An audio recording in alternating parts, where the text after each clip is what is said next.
Well, hello everybody. Welcome to tonight's show. This is your boy Napa, and it is a pleasure to be here with you guys. Although I wish that I was here under better circumstances, of course. So, looking at the latest numbers, unfortunately, we are up to just about 84,000 coronavirus cases here in the United States.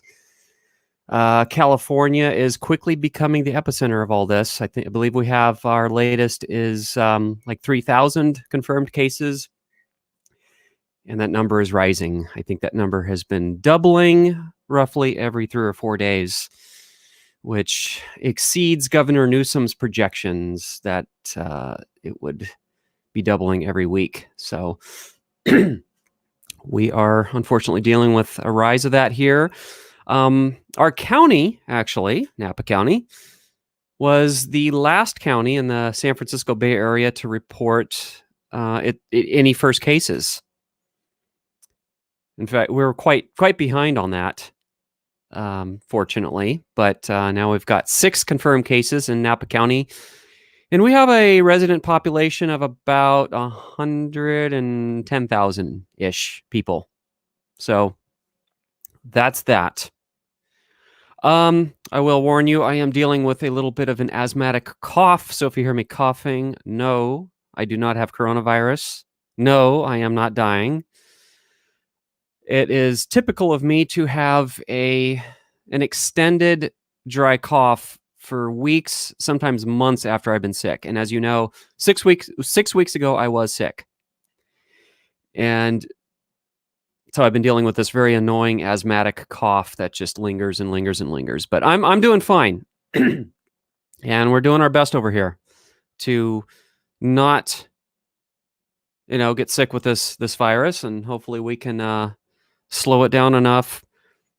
The goal, and the government has made it very clear, they are not trying to stop this virus, because you can't without a vaccine. There is no way of actually fully stopping the virus without a vaccine, unless you limit all interpersonal contact altogether, and that you can't. It's not practical. You can limit contact as much as you can. We can slow it down, flatten the curve, as they say, and I hope we can do that. So I'm curious to know how you guys out there are doing. There is a sidebar chat for anyone tuning in. You guys can type your comments on the side, and I can see them. And I'm curious to know how you guys are doing. Have any of you tested positive for coronavirus? If you have, I'd like to hear from you. And I'm curious to know how you guys are doing in various parts of the country. And I would imagine some of you are even tuning in from other parts of the world. So this evening, I'm going to have a guest, someone I've been wanting to talk to for quite a while. Bad Drivers Out East. And I have a link to his YouTube channel, actually, in the description of this broadcast. So check out his channel. He's very active over there in New Jersey. And I've been wanting to chat with him for a while, and I'll bring him in here in just a couple minutes. What else? So if you've been following any of the channel update videos that I've been posting lately, this pandemic has immediately affected us. Neither of us are really driving. We are under a form of lockdown statewide here in California. We are able to leave our homes for essential tasks such as grocery shopping, banking, going to the hardware store, any kind of necessities. They've included exercise as one of the items of essential activities. So we are allowed to go hiking, and we're allowed to walk our dogs as long as we maintain a 6-foot space per the social distancing directives. But, the business that I own, the nature of it, a lot of it did entail driving. But since, I'm a non-essential business, so I'm working from home now, and that's fine. It actually hasn't impacted our income, so I think we're going to be fine. My wife is still working. She's not impacted. She never drove to work anyway. She always liked walking across town to work, and so it doesn't really change anything. So she's, you know, she would occasionally drive for non-essential tasks, which we're not doing. So neither of us are driving as much. It's especially hit me harder in terms of driving. I will say on the flip side of that, it is really nice to not be dealing with bad drivers. And I know that comes at a cost of not having dash cam clips for you, but I kind of needed a break anyway. But yeah, I think once I get caught up with my work a little bit, I'm probably going to become a little more restless here over the next few weeks. So I probably will be getting out and going hiking more, and as I usually have done. So I will be driving again a little bit, but because the roads are so empty, I'm still probably not going to capture much. Though the very little I've seen just walking out and about, I have seen some particularly crappy drivers. Just saw somebody today actually at a T intersection completely blow a stop sign, failed to look to their right, and just about caused a crash with somebody coming down the road. And what caught my attention was the tires skidding. And I've never, ever seen anybody blow that stop sign like that before. So this was, I think, I am hearing reports from people that they are seeing particularly crazy instances of bad driving without very many people on the roads. I think people think that they can just blow stop signs, drive 120 miles an hour, because they think that they're not going to hit anybody by doing so. So I think people are letting their guards down and driving like they're Vin Diesel or something. And that's another thing I'd like to hear from you guys. If you guys are seeing any instances of bad driving, what the roads are like where you are. Excuse me. So back to our channel. Just overnight, I got a flood of clip submissions. So that may actually help us, stuff our inbox with content to post. So whenever I get enough clips, I create a folder for the next video compilation. And we'll see how that goes. I know nationwide people just aren't driving as much, so I'm sure that clip submissions won't be coming in as fast. And but when they do, and we get enough footage, we'll post another compilation and post what we can. And as you know, when we run out of footage to post, I'm going to switch to another type of content that deal with traffic laws, maybe kind of fun videos where I bust common myths. There are a lot of driving myths out there that I think need to be addressed. Things that I've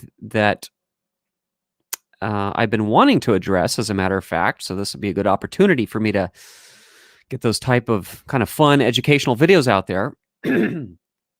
And I'm also going to be doing more live streams. As long as, I don't have as many videos to post, I'll be doing more live streams. So I'll be making up for the lack of content somehow. And I'd like to stay in contact with you guys and keep you up to date and see how you are all doing. I think this is a good way to do that. So somebody's asking, how do you submit clips? Very easy. Bad drivers of Napa Valley at gmail.com. We never ask people for video clips.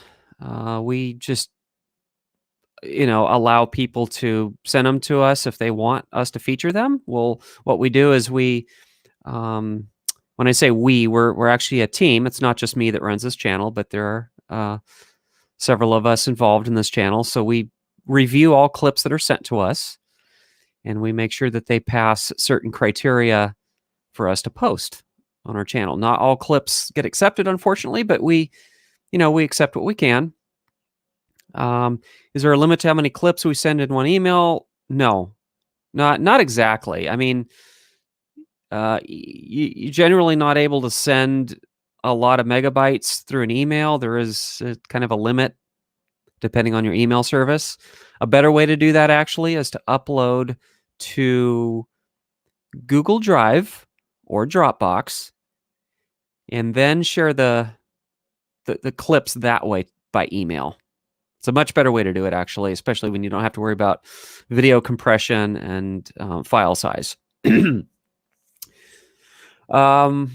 then I want to talk a little later about how people are acting with all this panic buying, and I hear that this toilet paper shortage is just everywhere. I don't know if that's the case in other countries, but nationwide, I've heard it's a problem. So I'd like to hear from you guys to find out if toilet paper is finally hitting the shelf again. Oh, and I have a video due to go out tomorrow. That's video number 311, I think. And yes, there's going to be a few references to toilet paper in that one because that's kind of the theme of the times right now, right? So that's that. Okay, guys, I'd like to go ahead and introduce you to Bad Drivers Out East. I don't think I've talked to him before either.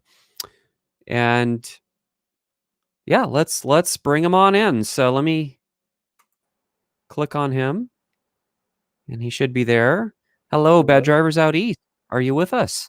Can you hear me? Or I should say, yes, I can hear you. All right. Hello, everyone. Yes, how are you? Not bad. How are you doing? You know, I guess as good as can be expected under the circumstances. Yeah. You know? Yeah, same. Yeah. How do I sound, by the way? You sound fine, although directly after I finish talking, your voice is a bit more muffled. Ah. Okay. It sounded fine there. Yeah, it could be. There are bandwidth issues. Sometimes the audio stream bitrate will drop. Everyone's using the internet right now. They're all stuck at home and, kind of turning to entertainment and the internet to keep themselves occupied. Yeah, there are all kinds of interesting stuff going on. So, are you guys under a stay-at-home order? Kind of. It's like you're only really supposed to leave the house for essentials or to, you can go for walks and stuff. It's pretty similar to what's going on in California by the sounds of what you said. Yeah. Yeah. And for anyone, if I didn't mention it already, Bad Drivers Out East is in New Jersey. I might have said that. And you can also tell by your icon, the outline of your state. Yeah. So we have Governor Murphy here. He's kind of hit or miss. I think most people don't really like him, but I'm sorry, who? Governor Murphy. Oh, okay. Yeah. I think he's handling this fine. I don't know how else he could handle it, really.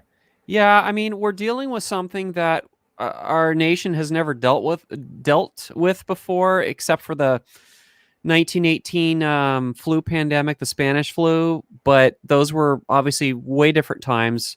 Population was a lot smaller.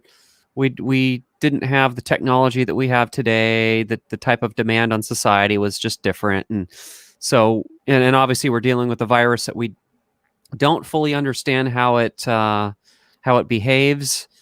They're learning more and more about the virus. The latest good news that came out about the virus is that it doesn't seem to mutate that much, which is good because, once we come out with a vaccine for it, we may not have to be, I mean, this is just my guess here, that we wouldn't have to be revaccinated every year. I think there's like, 30,000 bits of code in the RNA of the virus, and it only changes by one letter, I think, every 30 days or something, or some ridiculously slow number of evolutionary shift of that virus, or mutational shift, I should say. So that's kind of good. But yeah, we're just dealing with a lot of unknown and a lot of fear and panic. And I think, governors, liked or not liked, they're, I don't think they want to see us suffer any more than anybody else does. So, it's kind of the same thing with Governor Newsom here. It's hit or miss, although it does seem like more people like him than not. Yeah. And he has been criticized, but I think he's doing the best he can. Yeah. You know, we all heard Trump say, you know, we need to get this country back open by Easter. And Yeah. that's way jumping the gun there. I agree. We've got and Newsom, I think, pushed back on that. Yeah. Rightfully so. Uh, So yeah. yeah. So you guys can go for walks. You can go hiking. hmm Parks are open still. Um, I'm not sure about that. I'm pretty sure playgrounds are closed. Parks themselves, I think I heard they were closed, but I'm not sure. Mm-hmm. Like state parks. Uh, Hmm. I'd have to Yeah. look at that again. And how are you noticing people handling the social distancing guidelines? It seems like people are doing it well. Because I've still been doing food deliveries during this time. Um, if I see a group of people walking, they're usually pretty far apart from each other. Oh, that's good. That's good. Yeah. Yeah, I can't say that we're so lucky here. They aren't. People are really bad about it over here, and it got so bad that that some of the counties actually closed all their regional parks, and the state park system. Newsom closed all the parking lots of some of the parks to discourage huge amounts of people Hmm. showing up and congregating. Yeah. Laura Gadil says here in the sidebar chat that we do need to open the economy, and that is true. Um, we do need to open the economy back up, but we have to be careful about what parts of it we open and when and how soon we open those. That's the thing. We have to really balance saving lives with keeping a functional society and economy. Yeah. There has to be a balance, and it's a tough one. I mean, it's a big moral dilemma, you know, arguments that I'm seeing show up, you know, debates, moral debates.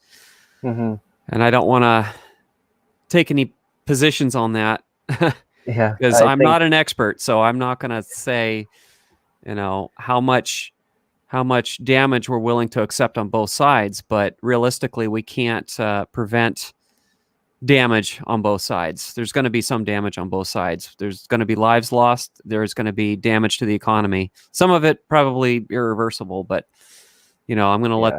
the experts figure that out.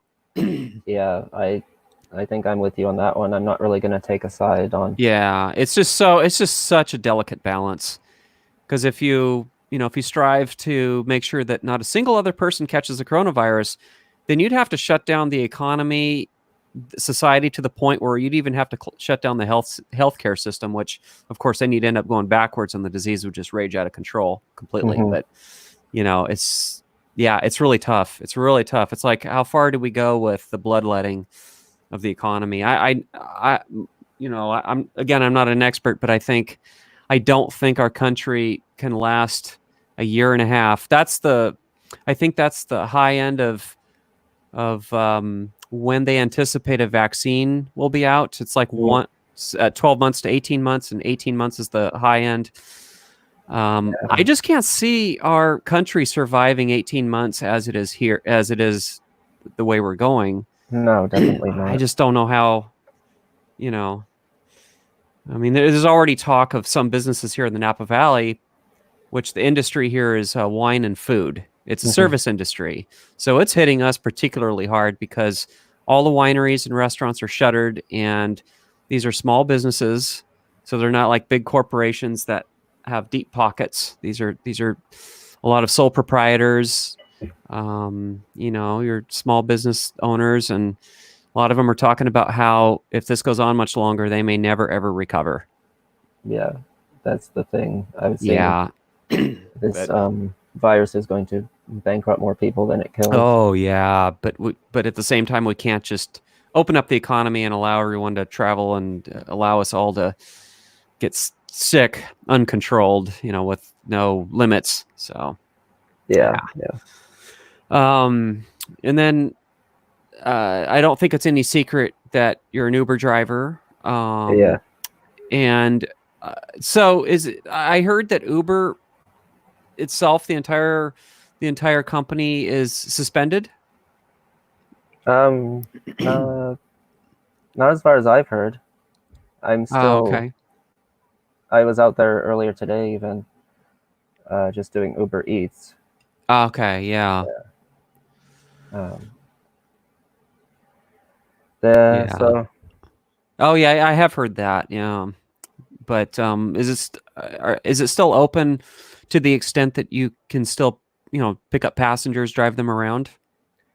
yeah, and they've sent I guess sort of like a new notification kind of for tips on what to do with passengers. Like they sent some this to the passengers, and they sent one to the drivers as well. Just Yeah. making sure you keep your hands clean, recommending to open windows for ventilation, Yep. and for the passengers to sit in the back to keep a distance, although it's not 6 feet. But Yeah. The Uber drivers I've heard from here aren't driving at all. Like I've oh heard that wow. no Uber drivers are driving, no ride shares Hmm. companies operating currently in California. If somebody knows otherwise, please let me know. But that's what I've heard from a couple Uber drivers is that Yeah, it's just shuttered right now. I Uh, still see a fair amount out there with their stickers on the window and stuff. yeah, and I'm assuming the roads there are eerily empty to the point where it almost looks like an apocalypse. I haven't really seen like empty roads, but I've definitely noticed that around rush hour. Like the other day, I made it to Newark from.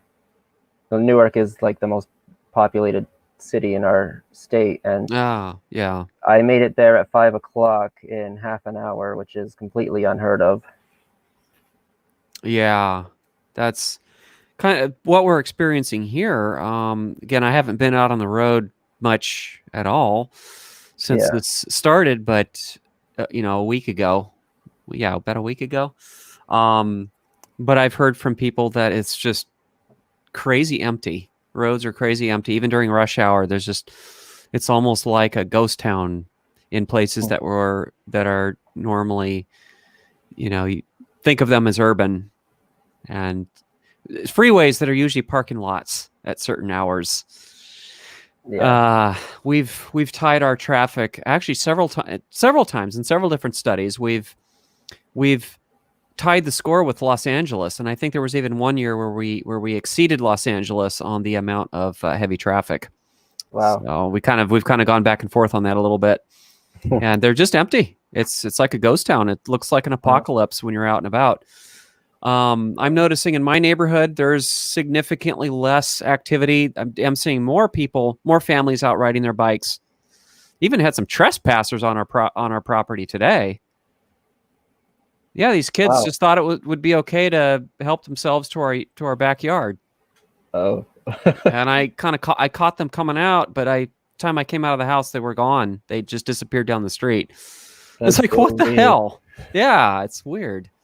Yeah. But so I don't know how they got back there, but whatever. Yeah. How they got back there without my hearing them. Um, yeah, and then you got of course the panic buying and the toilet Hmm. paper and Yeah. that stuff. I mean, there's so many memes online now I about know. toilet paper shortage, and yeah, I have to say the toilet paper and hand sanitizer memes have made their way into video 311 that you guys are going to see tomorrow. Oh, I'm Mm-hmm. excited for that. Yeah. So, I mean, I think humor is a great thing right now to Hmm. help us psychologically through this. It's tough for so many people. I mean, I'm myself am typically a very calm person when stuff happens in the world, but Yeah. and I've actually never had this much anxiety over something going on. Although, well, except for the fires, when we had the wildfires Mm, and we were on the brink of evacuation, yeah, we were scared. But this, yeah. I think, is really scary. You know, Yeah. it's I have my moments where I just have like an internal panic attack, and then I have to find a way to calm myself down. But most of the time, I'm just trying to not panic about it and just carry on the best I can and try to stay healthy and check in with people, and see how Hmm. they're doing. And Yeah, so, but yeah, humor I think is very important to getting us through this. I agree. We've got to joke and have a sense of humor. Yeah. um, So yeah, let's see. Um, sorry, it's this asthmatic cough. yeah. Uh, plagues me every time I've been sick. Sometimes I've had an asthmatic cough that'll last for 2 months after that. Um, And I've yeah, I've I done hate these that. live streams, and talking kind of triggers the irritation Mm, in my airways. So right. sometimes when I do these live streams, I'm just like fighting back the urge to cough, and I've even been known to down some cough syrup before doing these live streams. Mm, So, which means I'm at a slightly elevated risk if I get this coronavirus. So right. I I heard gotta that. be, yeah, I gotta be really careful. Yeah, you gotta be careful. And unfortunately, my wife works an essential job and she's around the public, so Hmm. she has no way of avoiding people. So we're a Yeah, little nervous about that. But right. again, we have I, the fewest number of cases, known cases, that is. Of course, these are just the known cases. hmm. There's estimates saying that the actual number could be like 2 to 10 times higher. Yeah, because of testing. Right, because we've been so behind on that. Um, but before we move on to the next topic, is there anything else you wanted to say about the current pandemic or the situation out there in terms of that? It's definitely affecting New Jersey pretty hard. Yeah. And it's also tough because my wife's mom works in a hospital in the obstetrics, so she deals with. Oh, yeah. She So worked in there haven't delivery. been any cases in the obstetrics yet, but there have been in her hospital, and she's pretty worried.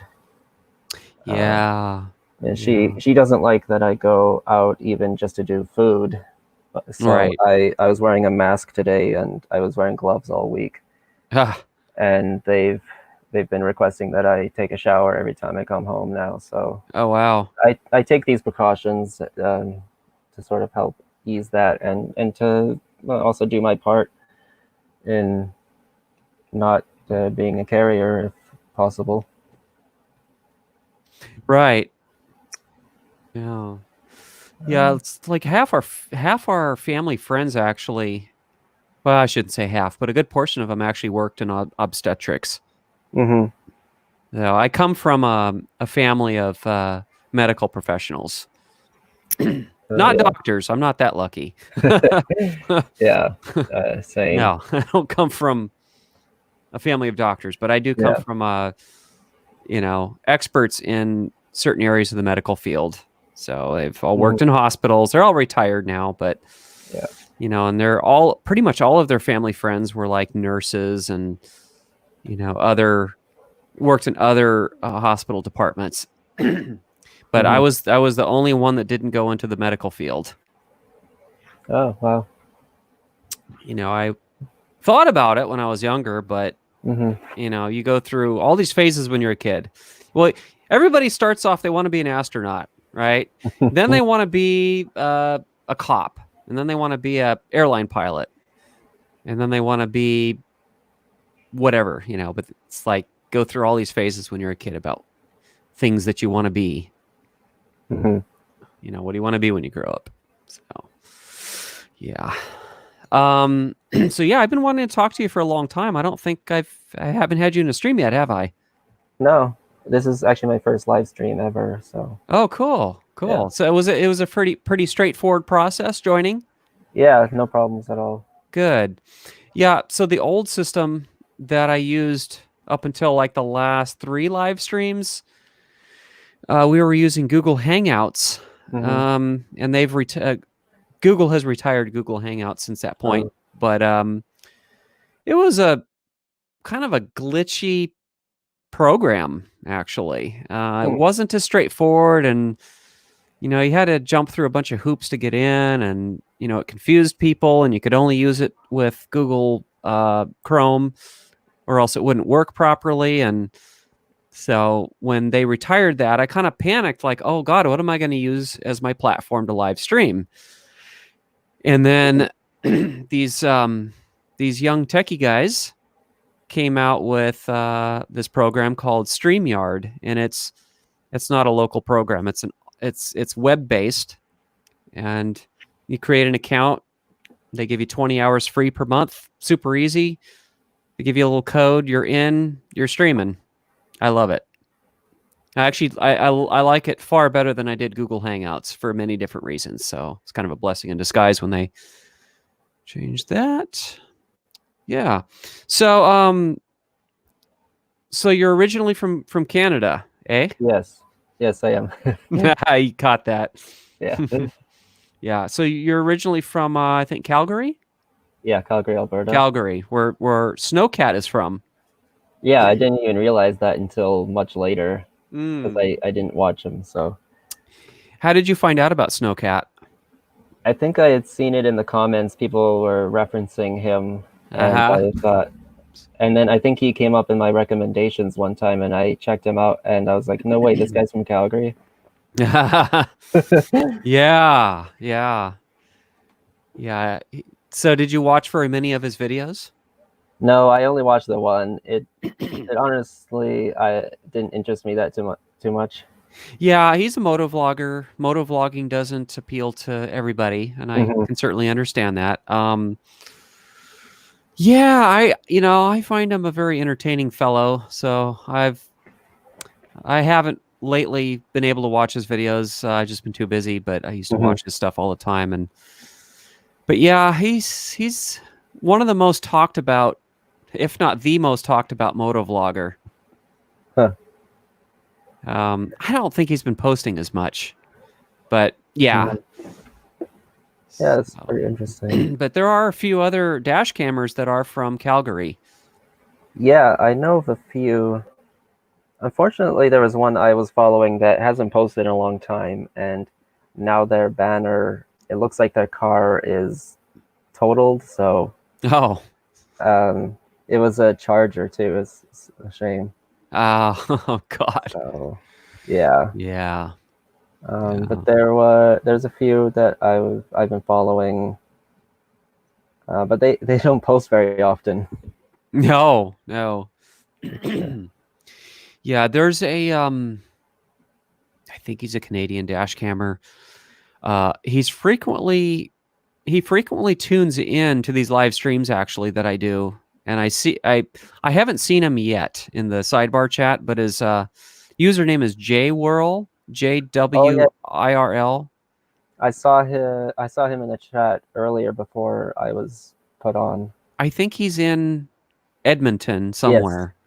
Edmonton or north of it or something like that. Yeah, I'm not sure if he's actually in Calgary.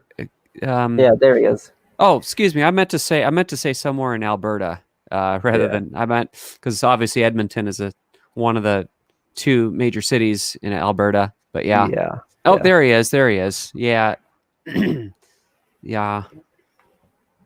Um, yeah, and there's a few in Edmonton. There was another guy named Chuck. I think his username was Chuck or something. And Yeah. he's got a really nice loud semi air horn on his pickup truck. Oh, Yeah, he's got the cracked windshield, the crack that kind of goes across where the camera is.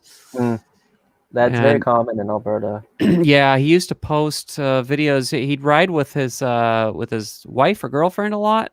Hmm. Um, and he used to get really good content. I don't know whatever happened to him. And he was in Edmonton. Hmm. I think his Yeah. username was Chuck underscore H, capital H. You could Okay. still look him up. His channel should still be there, but he's in Edmonton. Right. And there was another one. I think he's fairly young. He recently changed his YouTube name to AB dash cam. He's mostly in Edmonton or cities north of it. Okay. Okay. Oh, quick sidetrack here. Somebody's asking on the sidebar chat. Gabriel Shapiro is asking anything new with Spastastic TV. Mm. So the latest with Spastastic TV, and for any of you who don't know, that we've had this longest ongoing feud. This guy Spastastic TV who would upload videos of himself driving recklessly. He'd tailgate people like right on their bumpers. There's just so many videos where he's driving recklessly, passing on the shoulder, Mm-hmm. driving over 100 miles an hour, weaving in and out of traffic, being just completely reckless regard. He's swerved. He's a couple of videos where he swerved at people on purpose, Jeez. and there was an enormous backlash on Reddit. And a whole bunch of people turned him into the Utah Highway Patrol. They reported his videos. Mm-hmm. And the Utah Highway Patrol didn't take it seriously at first, but more and more people just kept reporting him. And finally, they took it seriously and they launched an investigation. They arrested him. He posted bail, according to what I read in a newspaper article. He posted bail. I think his bail was like set at something ridiculously low, like $400 or something. And he's in the Salt Lake City area. And then, he just kept blowing it off, going, "Oh, they'll never catch me." And he is, very narcissistic kind of guy. Mm. He's deleted like the vast majority of the hate comments that he's gotten on his videos, but they all have like more thumbs down than thumbs up. And we think he has alternate accounts that he argues with people with, just defending his behavior. Anyway, he let's see, he had an arraignment and then a pretrial hearing, and he kept requesting, because I noticed that his pretrial hearing kept being rescheduled. So I think he's, from what I gather, based on one of his Twitter comments, he's kind of like, the impression I get is that he's gaming the system and trying to waste the court's time. That's the impression that I get from that. So, and then with this coronavirus thing, many of the court systems are suspending their proceedings. So, who knows when he'll, go for his next pretrial hearing. Yeah. But I suspect if he keeps requesting a continuance, that the judge is going to get pissed at him and, more likely to throw the book at him when his trial does come up. So he is still awaiting trial, and he's free on bail. Well, that's the latest on Spastastic TV. Now, had you heard of Spastastic TV, Bad Drivers, out east? Yeah, I've heard of him. The only thing I've seen was somebody had posted something on Instagram of a short clip of one of his videos, and yes, I think they were one of the ones reporting him to the Utah police. Yes. So that's basically all. And then the only other things I know is when you update us on your channel about him. Right. I know I've posted a lot, and I'm sure people have started to get sick of hearing about it, but which is why I try not to talk about it too much. And now I'm just kind of focused on posting updates whenever I hear of them. But yeah, most people know that there's a feud between him and I. So we'll see what happens with that. I've been talking to some legal experts who have been following the story, and they've been saying that, he was originally, I think, facing 9 charges. And I think most of them were criminal driving charges. And I think they're saying that he's probably going to plead down and may or may not even have to serve any jail time. But if he does, it'll most likely, because I think the charges now are down to like 2 or 3. And so they try to rack up as many charges as they can, knowing that the person's going to plead down, for a lesser sentence or whatever. I don't know. Or, we'll see how it goes. Right. Yeah. Did you Go ahead. Go ahead. do you want to continue talking about cammers who kind of give the rest of us a bad name? Oh, yeah. Excuse me. It's this asthmatic cough again. Yeah, I mean, well, I think that's a good thing. A good segue since we're already kind of on that topic. Yeah. So there was a dash camera that you came across lately that, and I saw the video that you sent me. Mm-hmm. Wow. I mean, quite reckless. Yeah. Oh, sorry. He was flying down a residential narrow street at like 60 miles an hour or whatever. I mean, he doesn't have his speedometer on the dash cam. No, Probably but you could because of tell it's real fast. yeah, He's flying down this yeah, narrow street in Brooklyn. yeah. He's bad drivers of Brooklyn. Yes. He's only got 17 subscribers as far as I know, and he only has a few videos. But I came across his video in one of those car crash compilation videos. I guess he had Oh. submitted a few of his. That one video was in there too, and most of the comments were about like how reckless it was, and like Uh-huh. Yeah. In so. fact, I'm going to post a link to the video that we're talking about right now so you guys can see it. Yeah.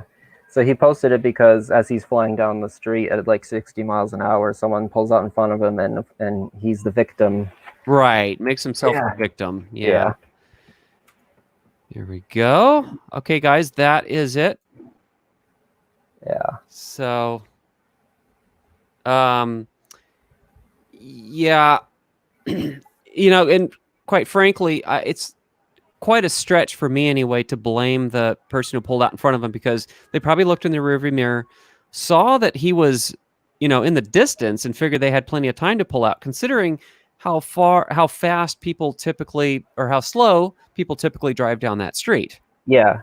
And for that street, I'm willing to bet it was 25 miles an hour, and I probably wouldn't feel comfortable going more than 20, to be honest. Oh, absolutely. I'd probably be going about the same, maybe even 15 or something. Yeah. I love it when I'm going down a street like that and I'm doing the speed I feel comfortable at and somebody comes up and rides my bumper. Oh, yeah, yeah. I mean, I don't ever speed in residential areas. Right. That's a big no-no for me. School zones, residential areas, I don't exceed, whatever the speed limit happens to be. No, on the freeway, of course. I just try to blend in with what everyone else is doing. So if everybody else is doing 5 over, 10 over, I'll typically go that speed just to blend in. Once in a while, I even followed a Fairfield police officer at 15 over the limit. I just, hung back and just followed him. Everybody, Wow. I just followed him going 15 over, and I've made a quick trip, back to my county. Yeah. Now the comments are coming in about the video you posted. Yeah, yeah. Let me see here what we have.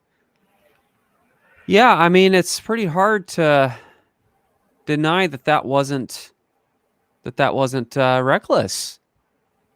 It's absolutely reckless. I looked at some of his other videos, and I'd have to say that was probably the worst example. Yeah. In the other videos, he has a legit complaint. Yeah, in some of his other ones, yeah. But he still doesn't have very many viewers and a lot of thumbs down. Yeah, for sure. Yeah. But maybe I'll share that on Reddit. As much as I complain about Reddit. Oh yeah, that's on the new one. Are you on? Do you ever use Reddit?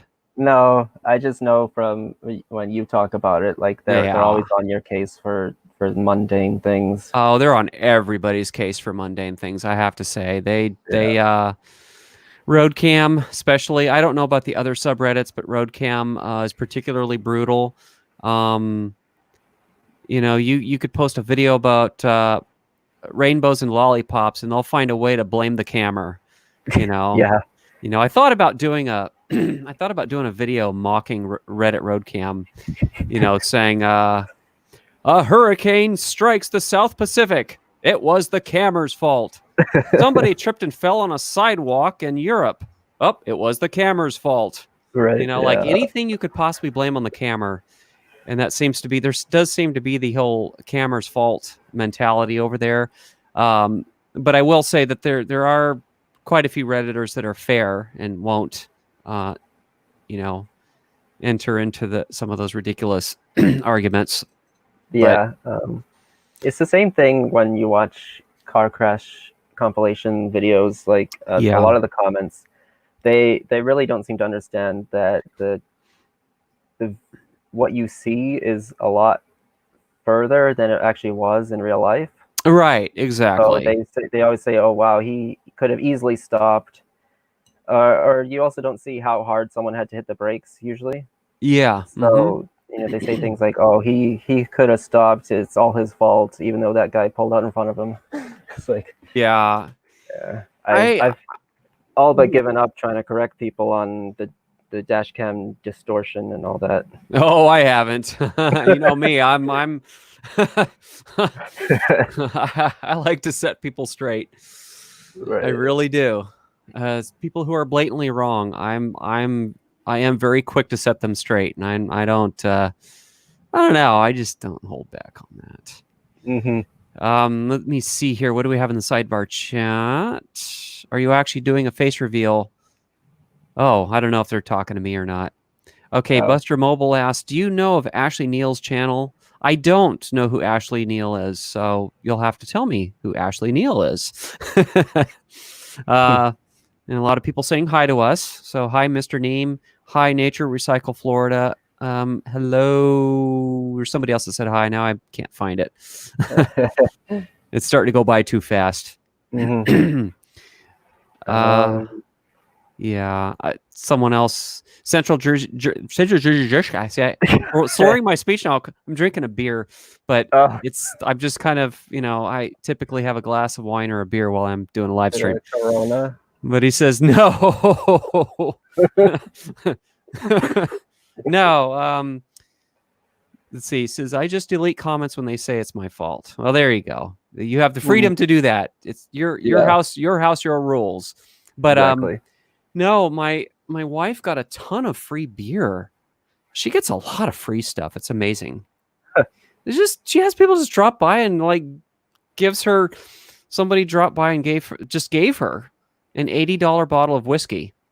Wow. And then dropped off an enormous bag of beer. And then the other day it was a bottle of very expensive wine. It's like, wow, guys, that's people do really nice things for her. That's great. At her work, so they treat her really, really good over there.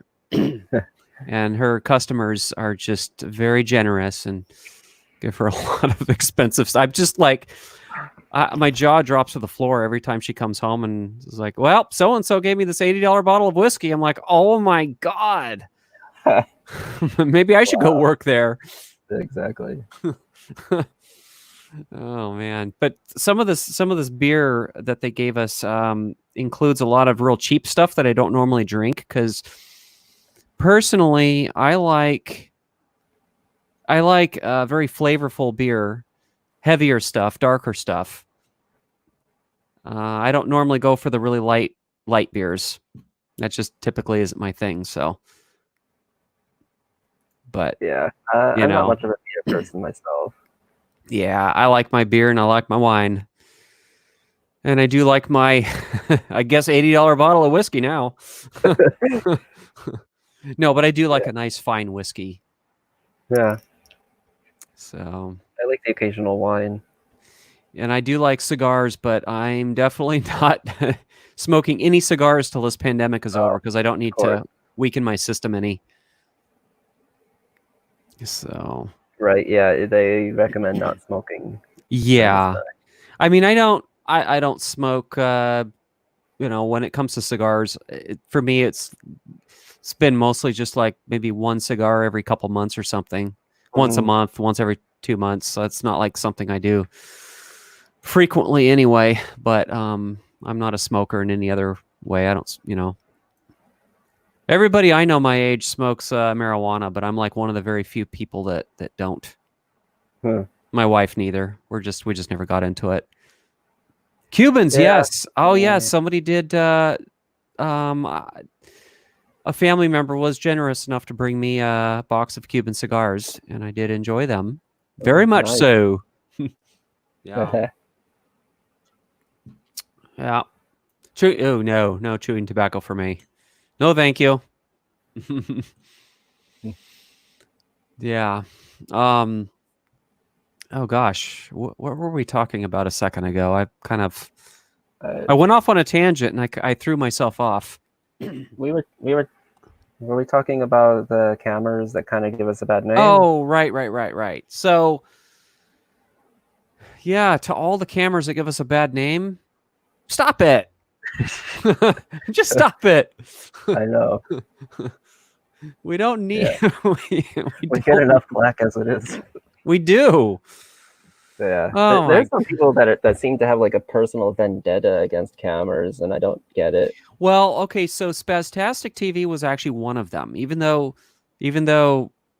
he was the occasional camera himself, he had a Hmm. vendetta against us, Mm. and it was mainly because we honked our horns. So the Yeah. thing, it's not okay for us to honk our horns, but it's okay for him to drive recklessly. Was Right. basically Yeah. his mentality. It was just Yeah. really some stupid stuff. But um, Yeah. People uh, get so offended about honking. It's like a lot of the people that comment on my channel that they get offended by honking, they need anger management or something because they're talking about right. someone's got to beat you up for that. It's like, because I honked? Oh, Seriously? I get comments like that too. No, Yeah. I love Clueless Drivers in Maryland's response. He's like, you think people should go to jail in response to honking? right. Because That's what I say that's too. assault.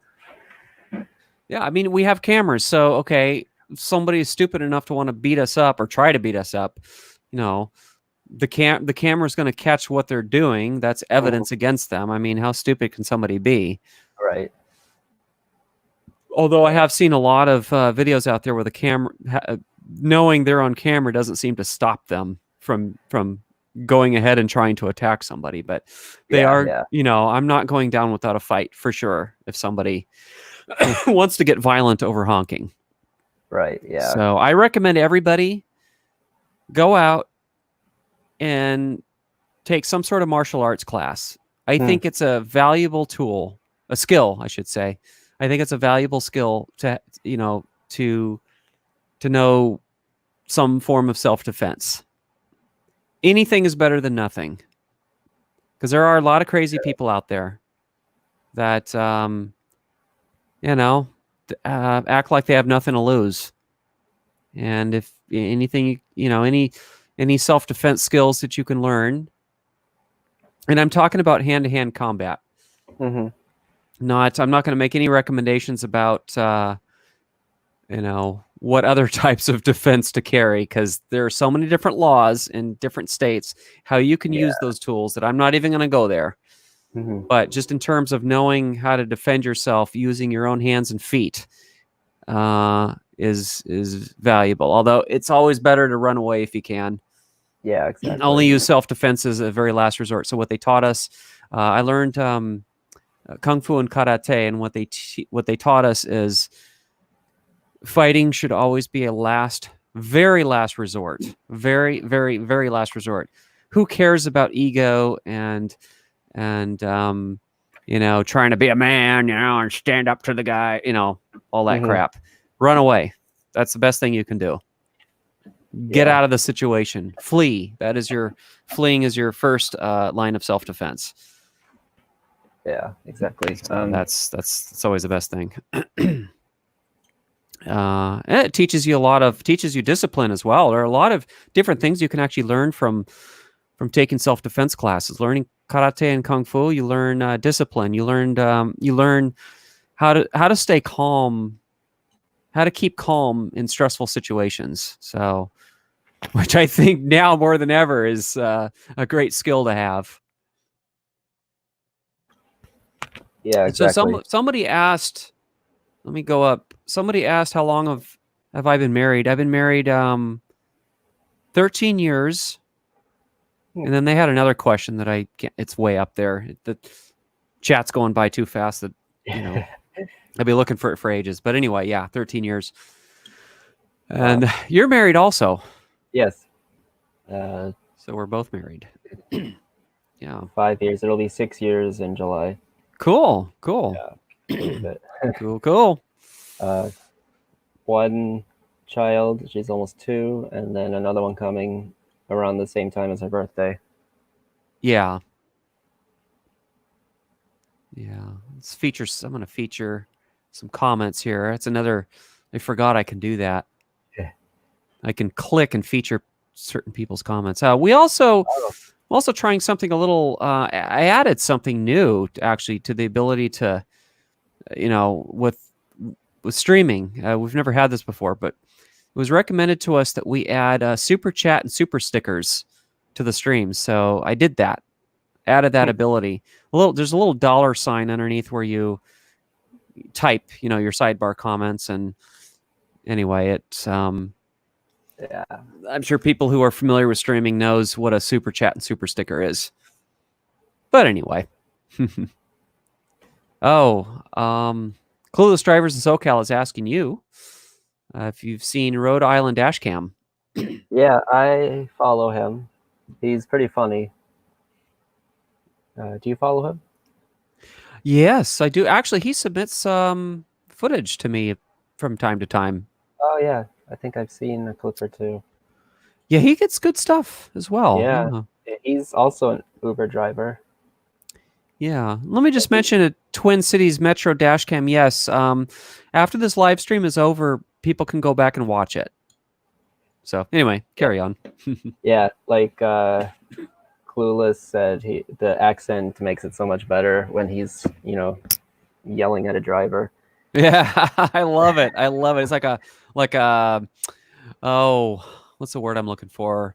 It sounds like a mafia guy. Like, hey, what are you doing? Yeah, almost. I love it. Yeah,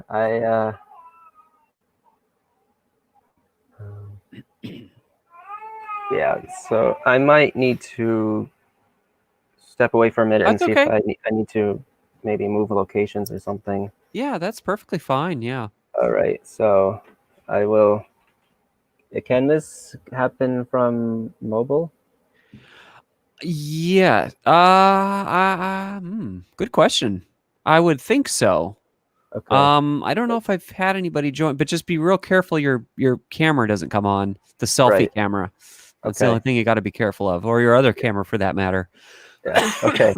Yeah. So I will try to come back and see how it goes. Okay. Sounds good. Okay. So maybe I'll keep my email open. 15 minutes? Yeah, ish. All right. I'll keep my email open in case you need to get a hold of me for some reason. Okay. Sounds good. So I'll be back. All right. Best of luck. Thank you. All righty. Okay. So he's stepped away for a little bit. Do you guys have any questions? Oh, wait. Here's a question. Have you guys ever seen another dash cam YouTuber in real life? Yes. Actually, I have met some fellow dash cammers in person. In fact, I've had them over to my house in Napa. Let's see. Greater Los Angeles. Was it Greater? Yeah, Greater Los Angeles Dash Cam. I've met him in person. He's a really cool guy. I've also met NorCal Drivers, whose YouTube name was originally Stephanie H. She's not posting dash cam clips anymore. I guess she just got tired of it. And actually, she and I became good friends, although I haven't heard from her in a while. Well, I don't know how she's doing. Let's see. I met Bad Drivers of Let's see. What was it? Bad Drivers of Northern Los Angeles, who's now goes by some other name, who's now in the Sacramento area. I've met him. So that's 3 dash cammers I've met in person. I'm trying to think if there are any others. I'll let that sink in for a while and see if any others come to mind. Who is your favorite dash cammer? Oh boy. It's hard to say. I mean, there's so many good ones out there. You know, I don't think I can really nail down a favorite. Have you ever met any of your subscribers in person? Oh, I should feature these as I'm answering them. I think would be good. Oops, I'm on the wrong window. Have you met any of your subscribers in person? Well, I'd say just the ones who are fellow dash cammers. Any advice for a new cammer? Oh, putting me on the spot here, are you? I guess it depends on what goal. What's your goal exactly? What's your I should start with what's your main purpose for your channel? Um some people do it purely for entertainment, others do it to shame, others do it for shame and entertainment. Others do it for the educational aspect of it. So I guess it just depends. Well, actually, my number one advice would have to be don't do anything reckless because you're recording yourself. That's probably rule number one. Don't blatantly break any laws, and certainly don't do it on purpose. Just be on your best behavior.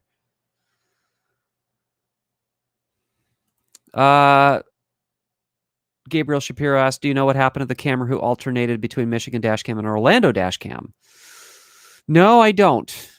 I haven't seen anything from him, so I don't know what's up.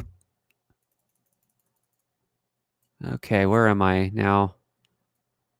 Okay, I'm still getting used to this new format. Okay. Yes, I can take a submission from unlisted YouTube video. Just what you would do is you would email me at baddriversofnapavalley@gmail.com and then just post the link to that unlisted video. That's how you would do that.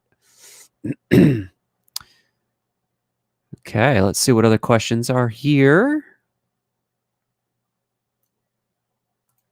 How many dash cameras are you subscribed to? Good question. A lot. When I first started out, there were maybe, I don't know, 5 or 6 other dash cameras when I started back in 2011. I started in 2011. I think that's when I founded this channel.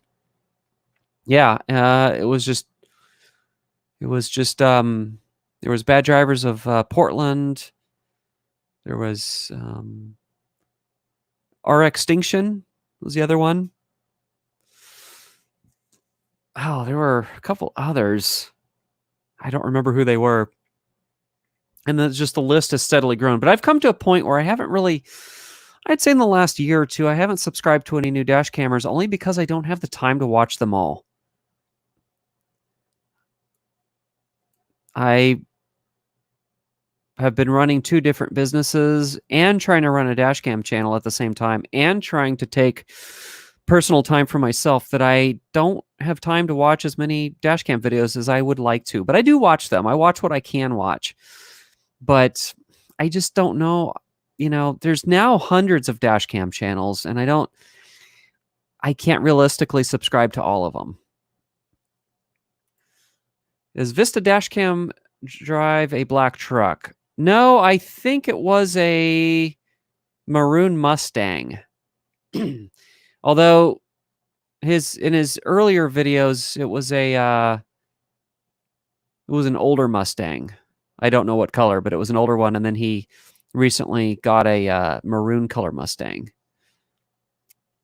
Okay, let's see what else we have here in the sidebar chat questions. Oh, so what do you okay, so he asks, what do you think about the compilation channels that steal people's videos and don't give credit? I don't like them. I think they're the scourge of the dash cam world. I'm very much against those kind of channels. And I've had people, and I've voiced that then I've had people say, well, you feature other people's clips, except the difference between them and me is that, number one, I give credit to everyone that wants credit, that submits clips to me, and I don't ask for those clips. I let people come to me with their clips. I don't go around asking if I can use people's clips. And it's actually our policy here at Bad Drivers Caught on Dash Cam with our team that it's, we've kind of all agreed on certain rules that we go by, a code of ethics, I guess, not ethics, but whatever you want to call it. And that's one of our rules, is we don't go around asking. We allow people to come to us. So if somebody says, hey, will you feature our clip? Say, okay, we'll take a look at it. We'll review it. If it meets our criteria, we'll feature it. And that's how that goes. I have not, Pennsylvania, I don't know. There's a few dash cameras out of Pennsylvania, so I'm not sure which one you're referring to. How long have you been dash camming? Been dash camming since, I believe, 2011.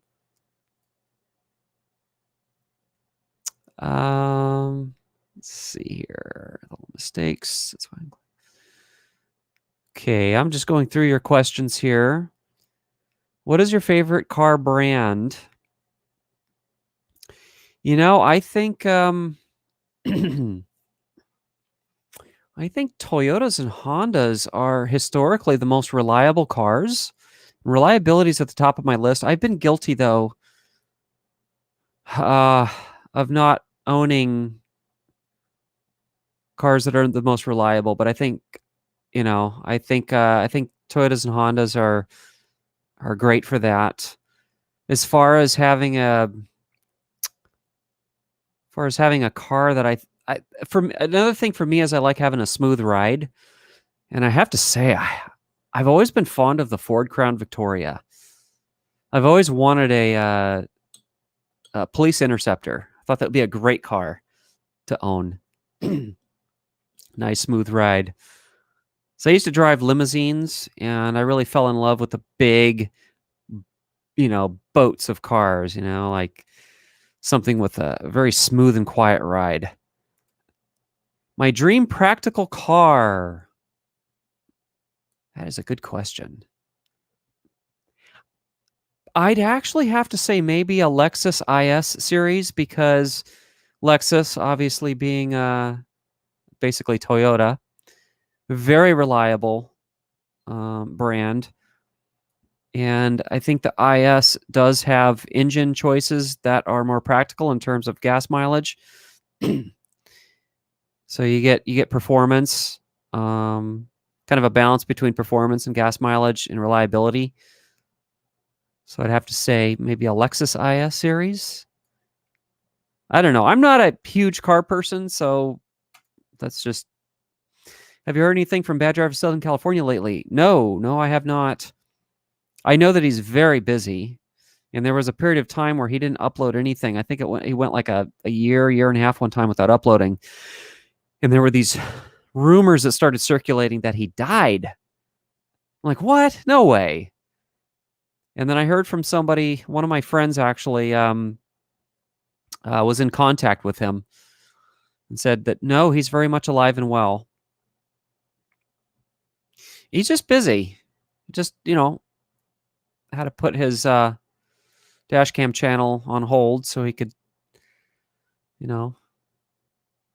do what he does. Wow, I'm getting a little behind on the questions, but I'm trying my best here. What is the longest time you've been stuck in traffic? Oh, probably back when I was... You mean as a driver or passenger? Because as a driver, I've been stuck in some pretty gnarly traffic. So I don't really know, but I remember as a kid one time we were heading up to Tahoe, and Tahoe notoriously gets jammed up with traffic, or I should say the interstate leading up to Tahoe usually gets jammed up with traffic during the peak of the ski season, and we're heading up to the snow, and we're coming up to the part where chains were required, and it was snowing. Not a blizzard, but it was snowing pretty good, and there was a nice thick layer of snow on the ground, and We sat in one spot in traffic for like 5 hours. It was crazy. My dad even began to wonder if he was going to run out of gas idling the engine, but we had to idle the engine to keep the heat going because we would have frozen to death in there. What was your first car? It was a Subaru Justy. It was a 1988 Subaru Justy, 3-cylinder engine. How many accidents have you caught since you started? You know, the way drivers are here and how long we've been going, I am shocked that I haven't actually caught anything more. I mean, really, the only accidents I caught was, I think, a year or less into dash camming. I caught a wreck way far in the distance, but it was so far in the distance, you had to like, it's like, okay, which pixel is the car getting hit? Okay, that should give you an idea about how that it was such a paltry clip. Hardly caught it. And then the only other 2 accidents I caught were my being rear-ended twice, and that's it. And I'm really shocked that hasn't, haven't caught more. Okay, so I did already answer that. What is your opinion about the Russian dashcam channels? Oh, I think they're gnarly.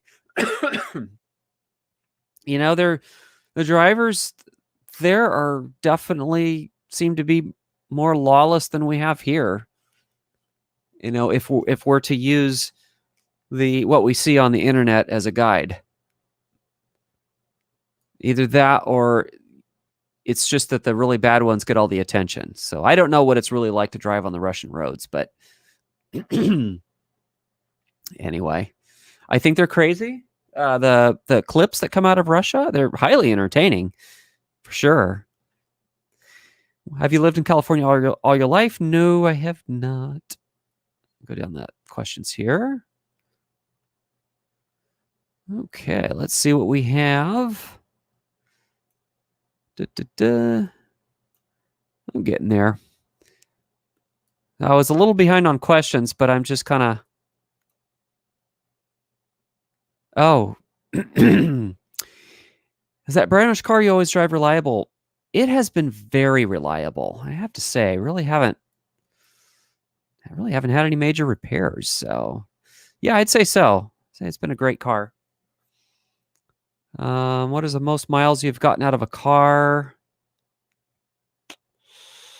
Yeah, I've tended to hold on to cars, at least in the past. Around 130,000 miles seems to be about historically when I've dumped a car and gotten a new one. My current car has 135 on it, but for once in my life, I don't plan to dump it. It's just been such a good car, I may as well just hang on to it longer. Have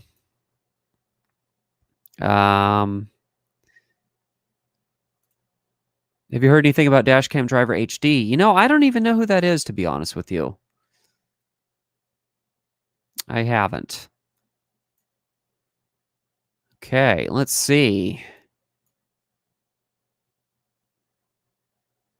Okay, yeah, see, clueless drivers in Maryland. I caught a crash last Friday that's going public tomorrow. I'm not going to spoil too much, but my camera evidence saved someone from being at fault. And that's another great reason why we should all have dash cams.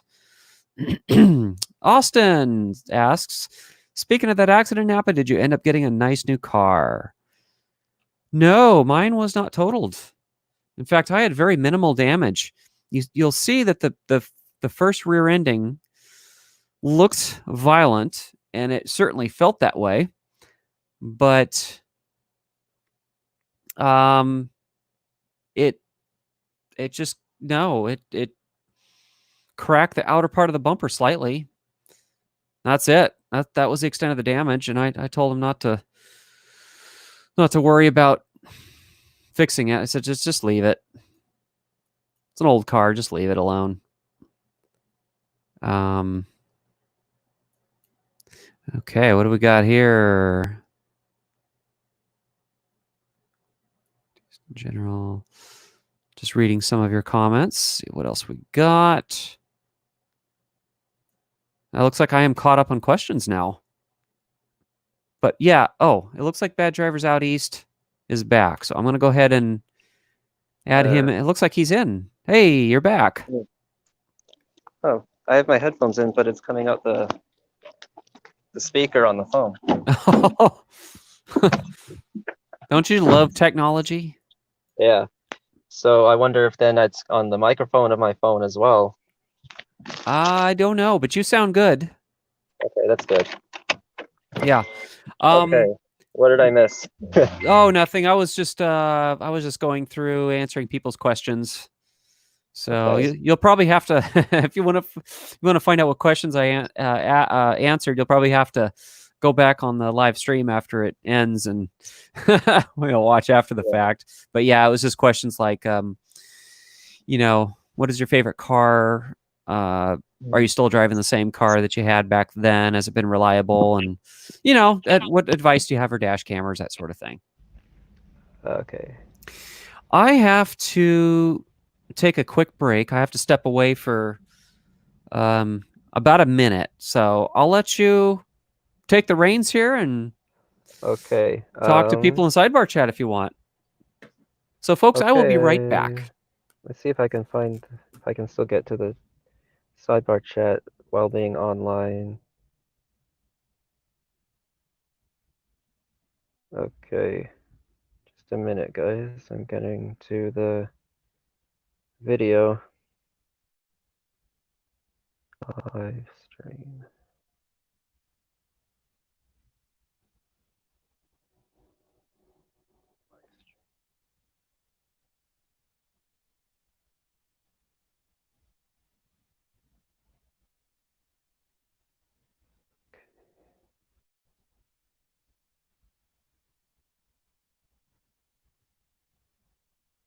All right. Hey guys. I see some comments. You guys hearing me?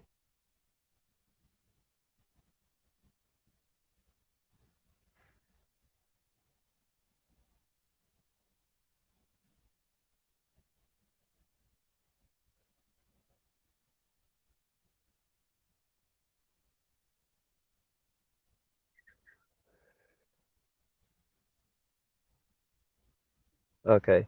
It's just weird because it's got the feedback loop and I'm hearing it like 30 seconds after I say something.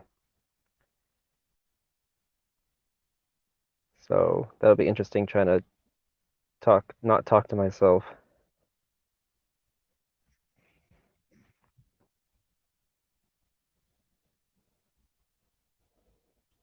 I can't figure out how to mute this YouTube on a mobile. Yeah, I'm using headphones. Laura Gadil. I hope I pronounced that right.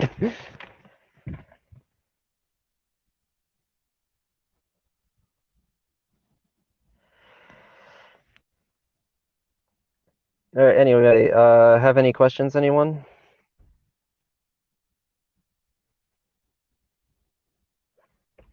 Media.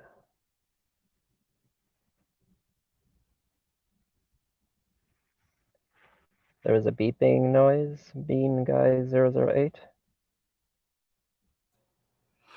And there we go. Oh, hello. Hello. I think I figured out how to not get the 30-second feedback. Oh, yeah, you just have to mute the YouTube window, Yeah. but not the live stream window. Not the platform where you're streaming from. You want to keep that, default, but Right. Okay. So a few people had asked some questions to me while you were away. I didn't get a chance to answer yet. oh, okay. So let's see. I think the first question was, what was that beeping noise? That was actually, I was getting into my car Oh, for maximum privacy. aha.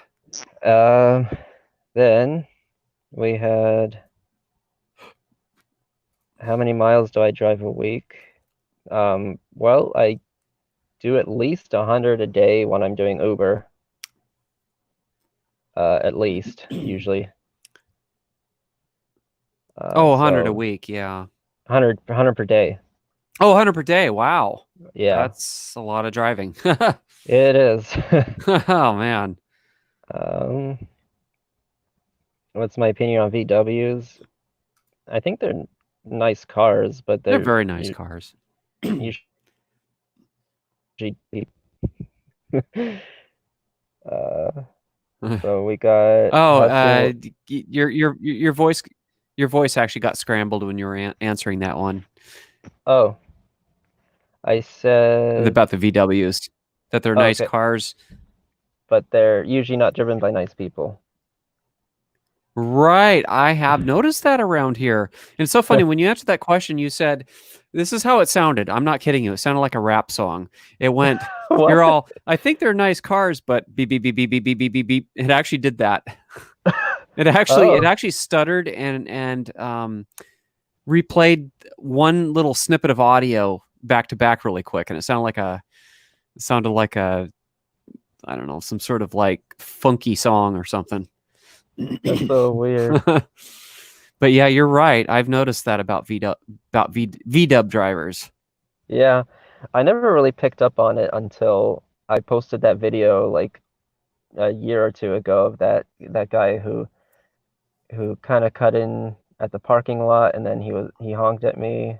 Oh yeah. I remember you made a comment about how it's a typical VW driver. Yes.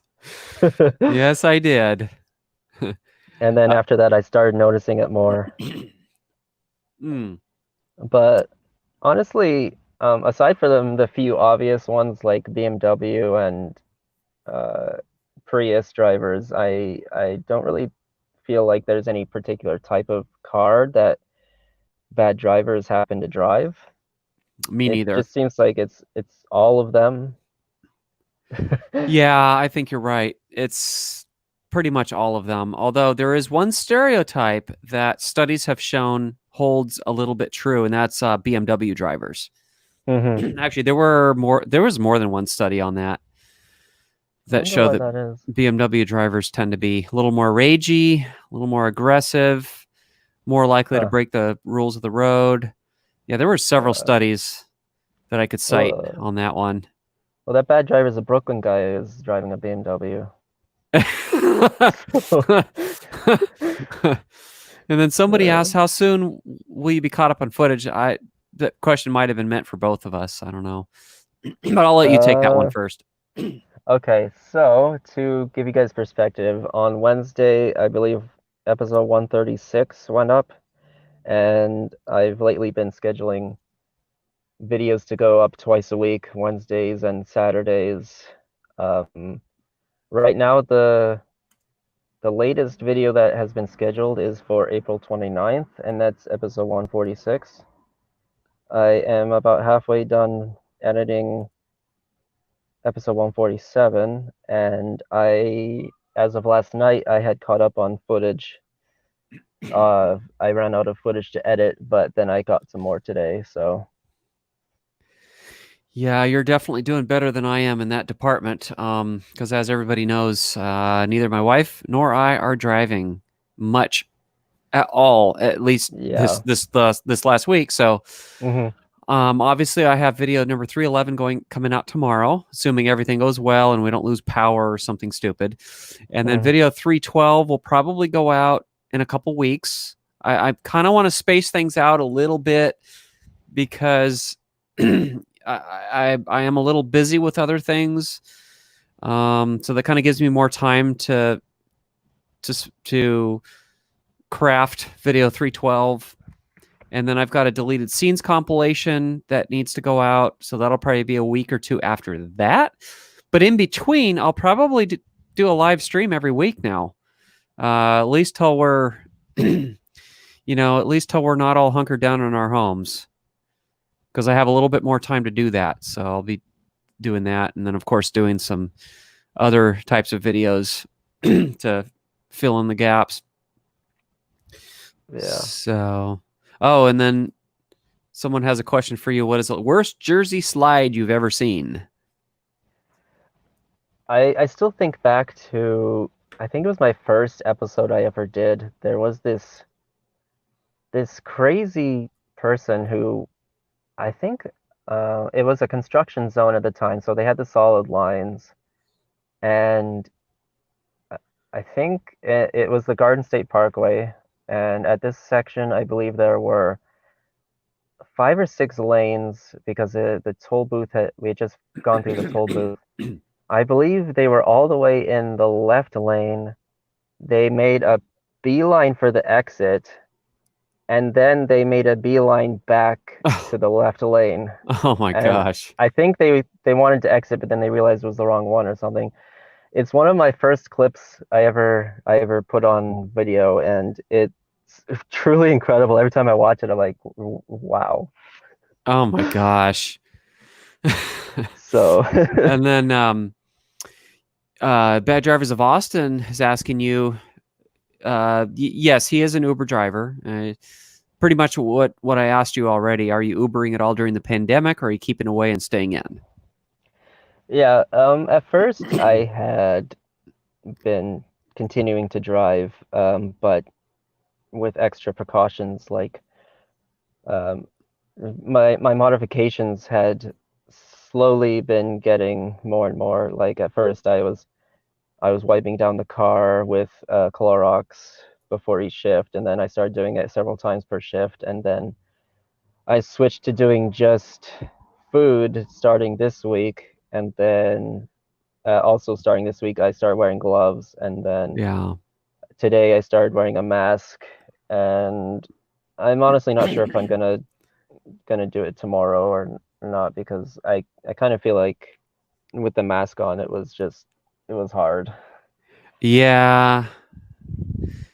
Um, So Here's a probably a good question for both of us. Are BMW or Mercedes drivers worse? um, honestly, I would probably. I know. I It's was about to answer definitively, but then I remembered I've come across really bad drivers in both cars. So yeah. Well, I I think think yeah, go ahead. I think BMW has a slight edge, but Yeah. honestly, I think the studies support that. At mhm. least the studies I came across show that BMW drivers were, even among the luxury class, they were the worst. So Yeah, I'm going to have to go with BMW, just using these studies as my backup for my that claim. mm, Anecdotally, I would have to say about equal, just from my own observations. I've seen, well, yeah, I don't know. There do, but see, then again, am I seeing more BMWs on the road, or am I seeing more Mercedes on the road? So that could skew my observations, obviously, as well. So I right. do see more BMWs than I do Mercedes by maybe 10-15%. Uh, but I have seen equally bad behavior from both, just as you have. Right, yeah. Like some very reckless behavior from both types of. Well, Now actually, check even this out. Oh, oh, sorry. I think it was oh no, go yesterday. ahead. There were three. I was on a highway, New Jersey Route 4. There were three vehicles that appeared to have been in a race. I think two of them were BMWs, and the other was an Audi. Yeah,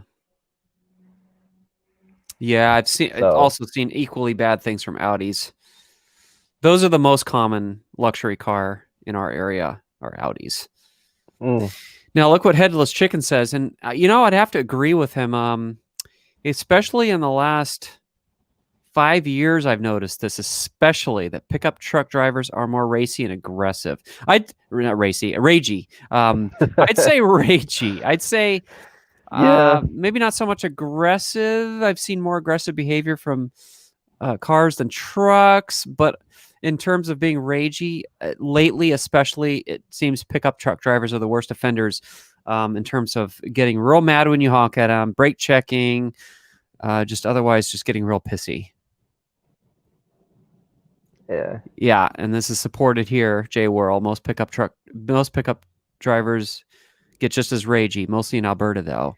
Well, where I yeah, live, there are a lot of pickup trucks. We live in Because Napa Valley is it's a wine industry. Hmm. So as a result, there are a lot of trucks here. Trucking. You know, things in and out of the vineyards. A Right. lot of contractors around here, Yeah. and as But such, there are a lot of trucks. the thing with Alberta, I believe it was said that this was years ago, back when I lived there. I think they have the most pickups per capita in North America. Yeah, I've noticed that in the video in the dash cam videos that come out of Alberta. Edmonton, Calgary. That there do Hmm. seem to be a disproportionate number of pickup trucks, and around here, it does seem like maybe 35% of the vehicles on the road where I live are pickup trucks.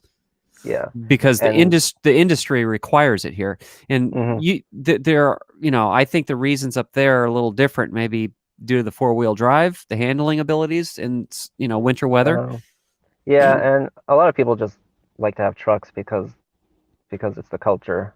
Right, truck culture. So Yeah, yeah, so we have a and they little of that. were they were they were the biggest problems I had up there. They were always the most aggressive, the most tailgating, Mm-hmm. the most weaving in and out of traffic. It's like, and when I came down here, I said to my wife that it seems BMWs are the pickup trucks here. All So right. Yeah, I didn't notice as many pickup trucks where you are. no, it's More a lot. urban. They're harder Hmm. to park. Yeah. Yeah. So Yeah, let's see here. What are we? Hang on a yeah, I know. second. Got a lot of. Oh, he's got headless chicken. Says, "Hey Nap, if submissions are high, do a submissions only compilation." Yeah. I mean, Hmm. whenever I get enough clips to post a compilation, whether they are just my clips or a combination of mine and submissions, or whether they are just submissions, we'll definitely post a compilation just whenever we get enough clips, whether they're just ours or submissions. So absolutely, you know, we don't discriminate. So yeah. So Yeah. he said he sent me one. I haven't checked my email in a while, but yeah. And for anybody sending us clips, we're not always immediate in checking our email. I mean, we do check our email, but we're not immediate in going through our emails. So just bear with us if sometimes we're several days late responding to your emails. We're just I'm just really busy. I'm just a busy person, and I can't always don't always have time to sit down and go through all the emails at one time. So Mm. oh boy. So Twin Cities Metro is asking, and I know we're like 7 minutes behind on questions Yeah, I coming in know. because they're coming in too fast, But it's asking, are mergers in Jersey and California worse than here in Minnesota? We have some awful mergers here. Oh, I've they're never, really well, no, bad. I've been to Minnesota. I've been to Minnesota when I was 12 years old, but I don't remember anything about the drivers. I just remember gas prices were like 70, maybe even 60 something cents a gallon. That's all I remember. Wow. I Uh, mean, I don't know. Mergers here aren't terrible. I've seen worse mergers elsewhere. How about in yeah. Jersey? You know, Uh-oh. Okay, he just dropped out. He just dropped out for some reason. Okay, I don't know. His internet connection may have think he was using his phone. So as soon as he comes back in here, I will add him back in. While we're waiting for Bad Drivers Out East to come back in, uh, well, he'll tell us how the mergers are in Jersey because from what I've seen in his videos, they don't seem to be good. So we'll come back to that. We'll revisit that question when he comes back in. But as far as I can tell you from California, mergers aren't too bad, but we've had some kind of bad ones. Seen some bad ones. Um, I'll go ahead and take this question here. It's the lockdown, just like California. From what he was saying about the lockdown in New Jersey that it's very. Oh, he's back in. Hang on, I'm gonna add him in. There you go. Yeah. Okay, So go ahead and I you were guess saying about the mergers in Jersey. yeah, I guess I timed out there or something. Hmm. Um, so the merging, like I was saying, most are good, but the bad ones are really bad because you'll get the people that try to merge onto 55 or 65-mile-an-hour highways where people go in excess of 70, 80, and they're merging at 40, 45 miles an hour, and it drives me crazy. Yeah. So, Yeah. And then someone's asking about the lockdowns, whether your lockdowns are the same as our lockdowns. And well, I mean, to be frank, he hasn't been here and I haven't been there, so I can't really compare him too much. But from how he described the lockdowns in uh, New Jersey with ours here, they sound similar. What do you think? yeah, I think they sound similar. You're really only supposed to go out for essentials. You can go for walks and stuff. Yeah. Restaurants can only do delivery and takeout. Yeah. Almost everything is closed, malls, schools, casinos. Yep. Same So here. it sounds very similar. Yeah. And then Buster Mobile ABQ. Oh, I guess this question is for me. Do you ever have an issue with Jeeps on the road driving slow? No, not really. Um, the slow drivers that I come across are all across the board kind of vehicles. Yeah. So I'd say no. How about you in Jersey over there? Yeah, Jeeps tend to be on the bit more aggressive side in my experience. Um, and for slow drivers, yeah, they seem to be any type of vehicle. Yeah. Here's a question for you. Central Jersey dash cam. And by the way, have you ever met up with any of your local dash cameras in Jersey? Mm, Not any of the ones that are more well known. There's actually the one that I've been wanting to kind of give a shout out to. I I met him a few weeks ago. He's fairly new. He only has one video out. Oh Uh, wow, that is new. yeah, his YouTube name is Urban Jersey Drivers. Urban Jersey drivers. Okay. Yeah, and Um, he's mostly in Central Jersey. okay. Yeah, And you've met him. yeah. I believe there were talks of meeting with Central Jersey Dashcam, but obviously that's put on hold for now. Yeah. So Central Jersey is asking, do you know when the curfew will end for you guys in Jersey? I honestly don't know. I think, well, it's not really curfew related, but I think our governor, I think earlier today was saying that schools will not be opened at least until April, like late April, if at all. Yeah, they're talking about keeping the schools closed through May 1st, but there's talk that that's likely just going to extend right up until the next school season. So, Hmm. Yeah. yeah. Oh, bad drivers of the Bay Area. Hello. I've had him on the stream before. And if you want to come in and talk to us, you can. He says Teslas are becoming the worst, rivaling even the Prius drivers. Sorry. Maybe Oh, they're wait, more wait, wait. Why was I under the impression that you drove a Prius at one point? Maybe. me. Yeah. Did you drive a Prius at one point? No, but my car is basically Honda's version of a Prius. Oh, okay. So I was like, "Uh-oh, Prius drivers. We can't be talking crap about Prius drivers right now." But yeah, um, I yeah, I haven't seen. Oh, just yeah, I've seen a little bit of bad behavior from Teslas, but still nothing.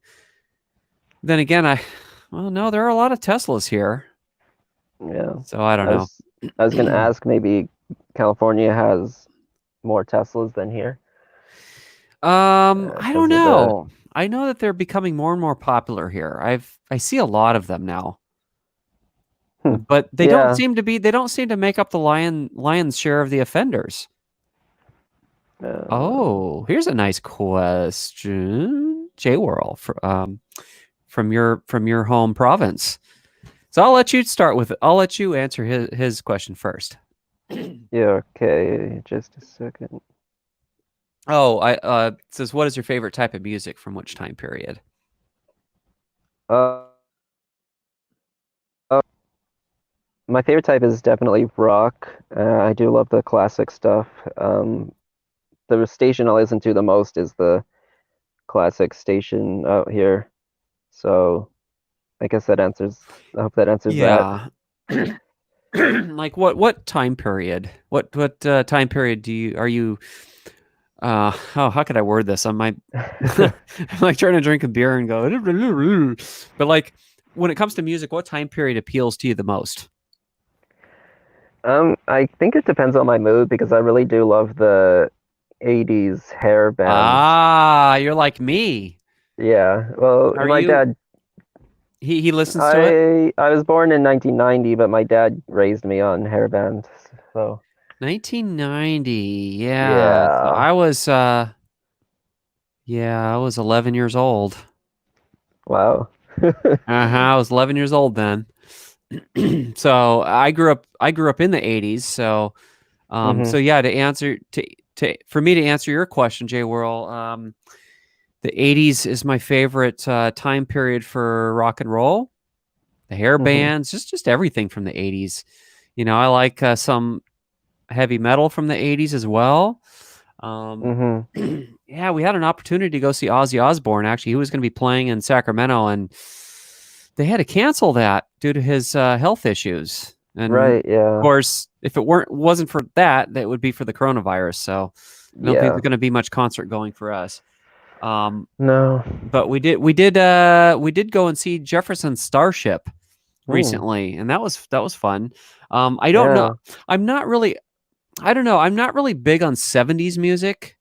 Yeah, Uh, it's you know, but I like music predating that though. I love music from the 60s hmm. and I like some music from the 50s. And I think music from you know, the 20s, 30s and 40s is kind of cool too. Yeah, Um I like listening to that occasionally. yeah, it's fun. It's fun stuff. You know, it Hmm. depends on what mood I'm in, but the 60s is really cool. Hmm. 70s, I don't know. Just kind of like I don't know. I guess I just kind of gloss over that era a bit. Hmm. So I didn't recognize a lot of their music from the 70s, but when Starship they did 3 of their 80s hits, which I was rocking out to. That Mm. was great. Yeah. And then in terms of Uh, other types of music, well, maybe I should tell you what I don't like. I don't really care for rap or hip hop. I don't know. hmm. I just never got into rap or hip hop, but I like pretty Yeah. much everything else. Hmm. Yeah. How about you? Yeah, I don't really like much of the stuff that gets put on the top 40 stations. Yeah. So, Yeah. I kind of also glossed over the 90s a little bit, not entirely, but yeah. because Yeah. it brings back memories that I'd rather forget because with my first girlfriend back in high Hmm. school, Right. she was an interesting character and there's just some things I'd rather forget Uh, forget. So fair I enough. I tend to like, you know, let's skip the 90s and um Yeah. yeah. Yeah, it's crazy as they're starting to put 2000s music on the classic rock And station, and I'm like, calling them oldies. yeah, I'm like, well, I guess it's been 20 years, so Yeah, my God, yeah, right? Well, let's see what else we have in questions. Anyone here drive a right. Jeep Cherokee Trailhawk? No, I do not. So I'm not on YouTube right now. I'm on just the StreamYard. So the Oh, only way okay. I'm seeing questions is when you feature them. Okay. Then I'll just keep clicking here. Right. Um, yeah, we're about, let's see, 6 minutes behind on questions, which is fine. Well, you know, we'll just get to them when we get to them. Yeah. Oh, what's this here? Here's a question by Art Vandalay. He's asking me, what do you think of bad drivers out east? Oh, flooding out cars. I'm not sure I understand the question. Yeah, I don't either. Okay, so if you could clarify that, we'll get to your question when we get back to it. Um,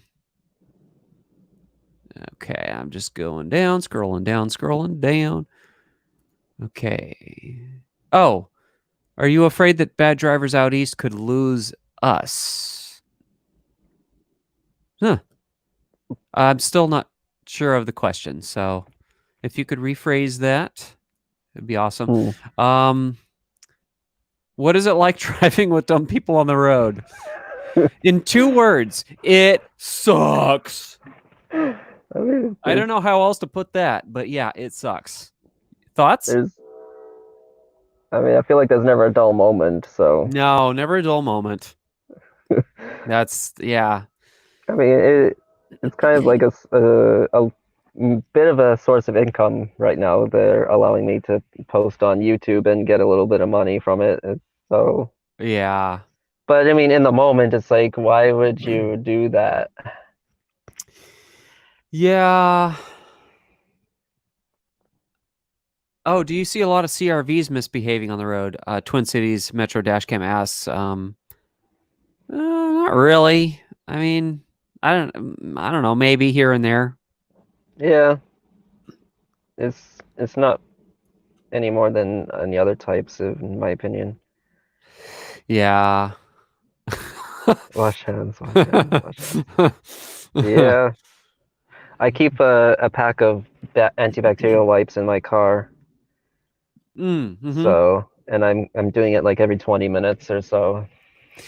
Yeah. Well, you got to do what you got to do to stay safe. Urban Jersey Hmm. driver says hi, everyone. Yeah, he's the one you were telling us about. Excuse Yes, me, telling me about that. He's a newer dash cammer. yes. Cool. He's only got one video so far. He's mostly in Central Jersey, and I've been kind of, I don't know what you'd call it, guiding him through the process of Yeah, yeah, I know starting what you his mean. channel. Yeah. Well, Um, first off, let me just say, Urban Jersey drivers, welcome to the Dashcam family. We do treat this like a yep, family, at least most of us. Anybody that acts like family, we treat like family. But right. there are some, I guess, outliers, I guess you would call them, like Spastastic TV, others that are, they're just kind of rogue dash cammers, which Yeah. if they're going to be reckless and trash the rest of us, then we don't support them. But Hmm. if they behave themselves and they act like family, then we treat you like family. And the family's Yeah. gotten So, so big that I'm apologize if I can't keep up with all the yeah. other dash cam channels. There's so many out there that I can't possibly keep up with all of them. Yeah, that's how I feel a lot of the time. It's hard. It's real hard. But you do have our support.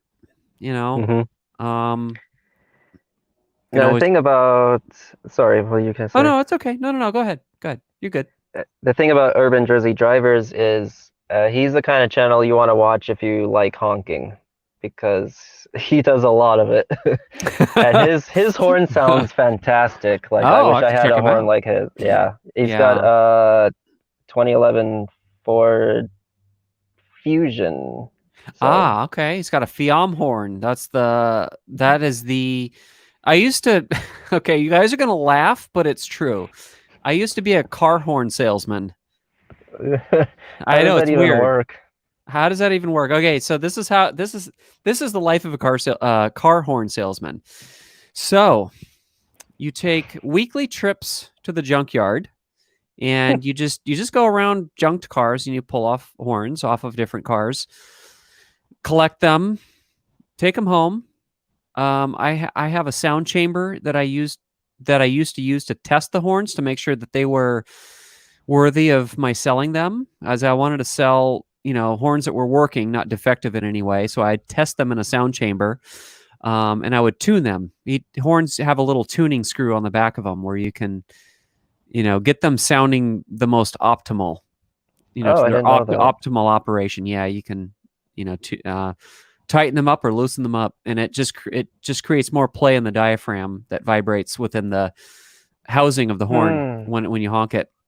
And so I would, I'll have some questions for you when you're yeah. done your. So I would go through, test out the horns, list them on eBay, and I actually made a lot of money selling horns. And It's funny. My biggest client, big surprise, surprise, was New York. I sold the most horns to New York State. I'm not even kidding you. Yeah, And and that surprises no one, I'm sure. so I learned I learned a lot about what makes and models of vehicles use what horns. But I can tell you that Fiamm, Fiamm, and you can look them up online. Uh, they are the largest car horn manufacturer in the world, and they outfit the most cars out there with horns. I'd say maybe a little over 50%, I think, are outfitted with Fiamm horns, and that's what I've got on our cars. Hmm. Yep. So, do all horns have that dial? Like all, what Yes. are they called? Snail horns? Well, so there's two different types of horns that you typically find on vehicles, and we're going to Yeah, exclude air horns from the conversation because that's a different yeah. class of horns. But Hmm. you either have a disc horn that goes meet meet, kind Yeah, of sounds like a scooter horn, you know. yeah. Those are flat disc shaped horns. They have a little the resonating body on that is Hmm. a round, sort of bell shaped metallic. Uh, what's the word I'm looking for here? Uh, apparatus that's attached to the Yeah. diaphragm of the horn, and then you Hmm. have snail shell horns. Those are, you know, typically, you associate those with domestic makes like Fords and Toyota. Yeah. Well, Toyota's foreign, but more and more foreign cars now have the snail shell horns that have the more American sounding sound, Yeah. and I so it's just a diaphragm that resonates inside a plastic shell that hmm has it operates like a trumpet. It kind of has a hmm coiled acoustic tunnel in it. So I can tell Yeah. you more about how horns work. I've taken them apart. Mhm. I've experienced with my Honda taking out the disc horn and putting in Yeah. the snail horns. Big The improvement. It's a big improvement. Yeah, yeah, it is. What The what Sorry, what? I was just going to ask you what brand you have that you bought for your car. I I forget exactly. I think it was a Wolo. Oh, Wallow. Okay, I'm familiar with that Yeah. brand. Yeah. Hmm. With the Mazda, I put in. I think they're a lesser known company. That they were called Built. No, there are a lot of like offshoot brands Hmm. that aren't well known, so I have not heard of that one. But Yeah, yeah, yeah. Mazda was using Uh, a Korean made horn for a while. Yeah, the stock horn on that, I felt like nobody heard it. It was a high tone snail shell. Yeah. Hmm. I feel like nobody heard. I feel like the disc high tone was louder. I don't know. Well, so the sound propagation of the horns differ as well. So the disc horn propagates the sound more intensely Hmm. directly towards the front, and Okay. a snail shell horn, the propagation of sound is a little more omnidirectional. Hmm. It's not quite as directional. Okay. And however, if you do a decibel test of a disc horn and a snail shell horn, there's actually not much difference. But there Hmm. is, some people call the snail shell horn louder, but it's just a psychological bias, I think, there, Hmm. rather than an actual, you know, sound difference. I mean, Right. um, volume difference. And so Right. if you guys are out, in the market looking for to upgrade your horn, be very wary of decibel ratings on the packaging, because oftentimes they'll advertise a horn as being 140 decibels, and the truth of the matter is that number by itself means nothing unless you know what the distance from the sound source is. Hmm. So, like, are we Makes talking sense. it's 140 decibels from 2 inches away, from 2 feet away, from 20 feet away? It makes a Yeah. difference, because sound the intensity of sound decreases. I think. Oh, I can't remember the mathematical formula for that, but it decreases. I think it's a square inverse from Mm, the sound source. So you got to remember that. But I'd right, still even be wary of claims that it's 140 decibels from 4 inches away or whatever. right. So I wanted to ask you about Yeah, tuning. I don't know if you've tuning. noticed that neither of my car's horns have like a typical sound. Oh, really? Um, Especially the Mazda. I don't know how to describe it. It's kind of like a, I think the best way, throaty. It's like it's not like a Ah, smooth sound. It's like a harsh sound. right. Now, are you talking about the aftermarket horn that you bought and installed in your Mazda? Yes. Okay. So it's yeah, putting the timbre of sound qualities into words is pretty hard to do because we all Mm-hmm. kind of have our own ways to describe things. So Yeah. yeah, I mean, is it a sound you're not pleased with from interior sound or how it sounds from the outside? It sounds great from the outside. From the inside, it's a little different. And then also the current dash cam I have in there, it reacts badly with it. So it's Oh, I see what you're saying. yeah. Yeah, so you're dealing with a lot of different variables. There's a plethora of things that can affect the audio quality of something. So, you're dealing with not only how the horn itself was built, the design of the horn can affect obviously how it Mm-hmm. sounds, right down to how it's mounted. The bracket that it's mounted with can actually affect Mm. how it sounds. The Wow. the the structure that the bracket is attached to itself can even affect how the horn sounds, Hmm. believe it or not. And your voltage, the level of voltage in your battery can affect it. The weather, Hmm. the ambient temperature outside can affect how the Hmm. diaphragm inside the horn vibrates, can affect how the horn sounds. Yeah. And then your ears, the way your ears pick up sound can vary. And then, of course, you're dealing with all kinds of different surfaces that the sound bounces off of, the way Hmm. sound is scattered off of different surfaces, absorption, attenuation of sound waves, and then how the sound is transmitted through the car to your ears. So if you have the windows rolled up and you honk the horn, the way the sound vibrates, the vibrating of the horn is most of the sound that you hear. Well, at least half of the sound that you hear from inside the car, just the Hmm. vibration of the horn itself, the sound waves traveling through the materials of the car to the interior of the car. Um, and then again, of course, how your ears pick things up can even vary a little bit over time.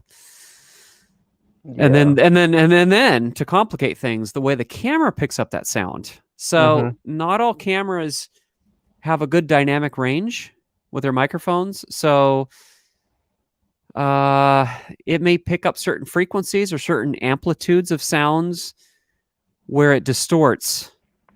Yeah. So you're probably talking about a distortion Hmm. in the way your camera picks up the horn sound. So yeah, we're getting down to like the engineering of sound, which is extremely complicated. And Hmm. uh, yeah, I think the best way, if you're not happy with the way the camera's picking up the sound of the horn, which actually to me sounds good, but everybody has their own definition for good and what they Right. like. But if you Yeah.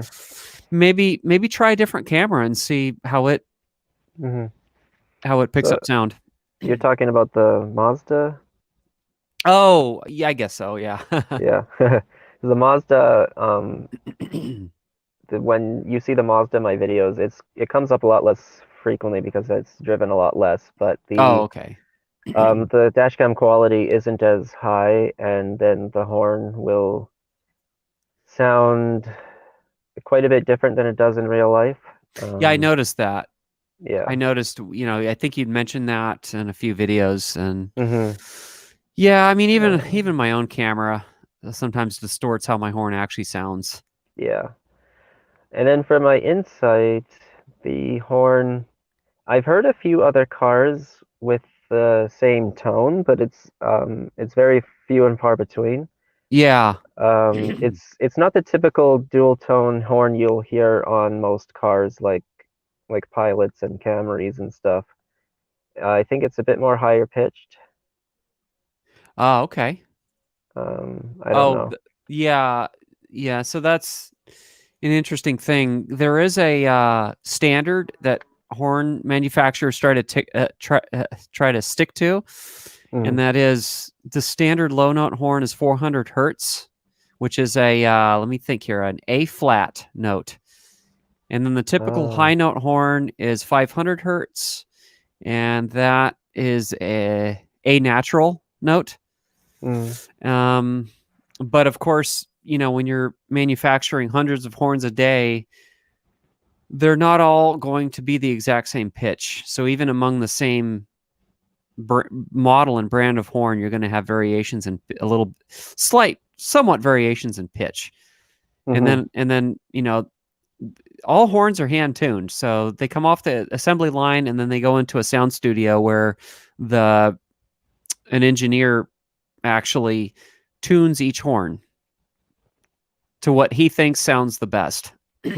Oh, okay. So, But they move kind of quickly, so they don't always get it right. Like when I outfitted our cars with aftermarket horns, I actually tuned them to sound a little bit better because the engineer mm. didn't quite get it to its full potential. So then it's something I could probably do as well, but Yeah, not that I know what I'm doing. yeah, it takes a bit of practice, and I did have a lot of practice when I was selling horns. Yeah. Tuning them to make them sound because after a lot of use, then sometimes they have to be tuned again a little bit. Hmm. And even things like temperature can affect how a horn sounds. So you might think you have it tuned, and then you chill it or heat it up, and it sounds like crap. And then you have to like retune Yeah. it again and try to find a level of tuning that sounds the best. Sounds the loudest and the sharpest sound you can get between a spectrum of temperatures. Yeah. So Yeah. I think I'll just leave it. So Twin Cities Metro, actually, while we're on the topic of horns, asks, and I know this question was posted like 15 minutes ago. So sorry, guys. I know we're a little behind on getting to your questions, but we'll get to them. Mhm. Is asking you, where did you get your aftermarket horn, and what is the brand of it? So for the Mazda, I got it from AutoZone, and it was Sure Built. And for the Insight, I got it from Pep Boys, and I believe it's a Wallow, but I don't remember exactly. I don't remember. I don't know why I remember the Mazda more when I changed it sooner, but yeah, Yeah, yeah. the Mazda is those red ones you'll see if you go into an auto parts store. They're the red. Not that it Auto- matters what color it is because it's under the hood, but oh, okay. right. Yeah. um, Urban Jersey says there's some crazy dash camera goes 120 on freeways and says he ignores all speed limits. Not sure who they were. Is that spastic? No, because he's in Utah. Oh, wait a minute. uh, No, maybe he's not talking about limiting to Jersey. Oh, that could be spastastic. I don't know. hmm, Yeah. I don't know. Let's see here. Um, Yeah, so like I said, the only comments I'm seeing are the ones you put on the screen. yeah. I Oh. don't. Okay. Oh, freeway driver. Oh, hello. It's been a while since I've chatted with you. He's asking, in my area, how long do you think fuel prices will get? How low they will get?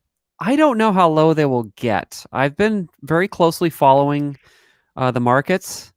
I know Hmm. that when oil prices drop, it does take a while for that to translate to gas prices. So whatever Hmm. crude oil is trading at, I think the latest was like $23 a barrel or something. Which, Wow. yeah, we were getting down to like the levels not seen since the '90s, since the Hmm. Gulf War, Yeah. which I remember the Gulf War. Um, so I don't know. I can tell you when I think the stock market's going to bottom out, and that's when we have seen a peak in the coronavirus cases in the United States, and that's when I plan to dump everything, all excess cash into the market during that time. I'm planning on getting in when it's low. Yeah. I mean, I'm in now, but Hmm.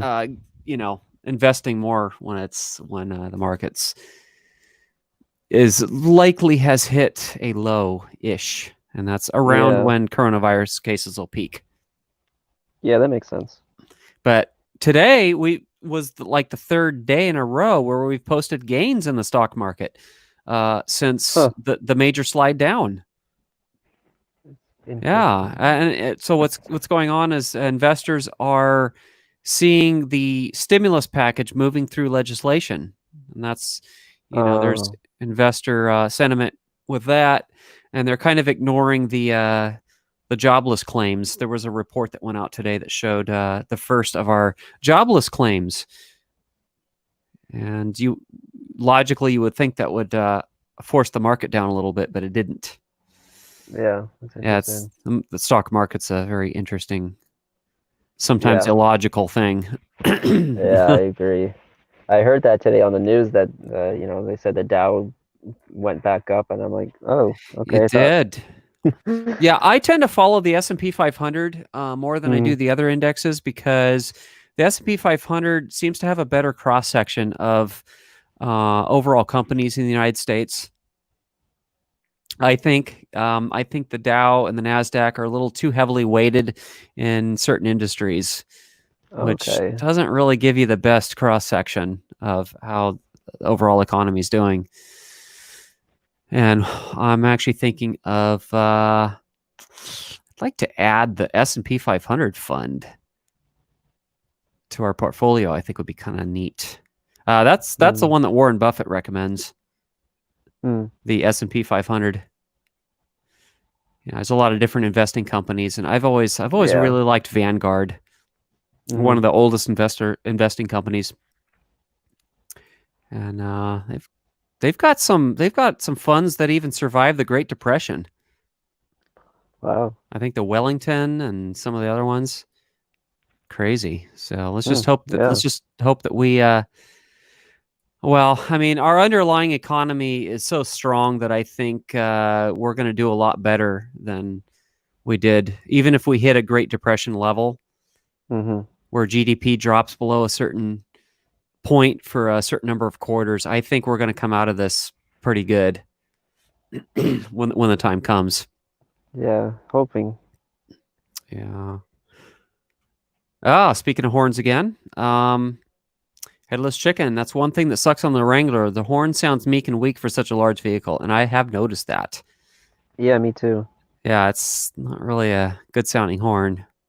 Yeah, I caught a clip a couple years ago. This Jeep got cut off really bad, and I was kind of marveling at how pathetic the horn sounded. I was like, seriously, that thing? Yeah. Laura Goodell says, put a police siren as your horn or an air horn. I know she's probably joking, but yeah, that's definitely illegal here. Yeah, probably not legal here either. So we'll just fantasize about that. Don't worry, we'll fantasize about it. Get the hell out of my way. Um, Whoop yeah, whoop. I know it would go well with Bad Drivers of North Central Maryland's Crown Victoria. Oh, which one? Bad Who? Drivers of North Central Maryland. Petrov in North Central Maryland. He's got Oh. an Aztec and a Crown Victoria. Oh, okay. Another one that has Yeah. a Crown Victoria is Bad Drivers of the Bay Area. Oh, okay. Yes. He's talked about his Vic. Beautiful car. Mm-hmm. Yeah, I just love them. I know Yeah. that they don't make them anymore, but I think they're Yeah. really cool cars, Yeah. I agree. personally. Yeah. Let's see here. I have to step away again for a minute, but I will be right back. All right. So I'll switch over back to YouTube and see if I can answer some more questions.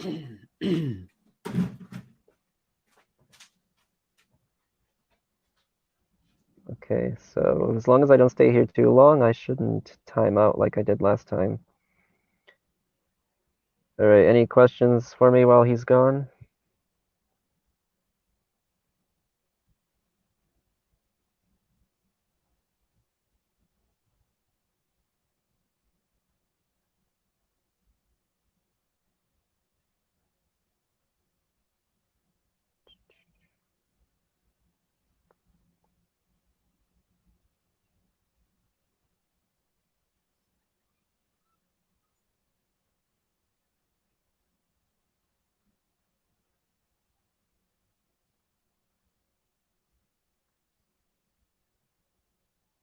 Yes, it's just been 2 hours so far.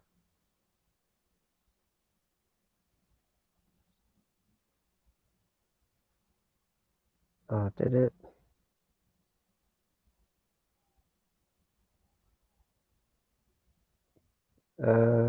Can you guys hear me?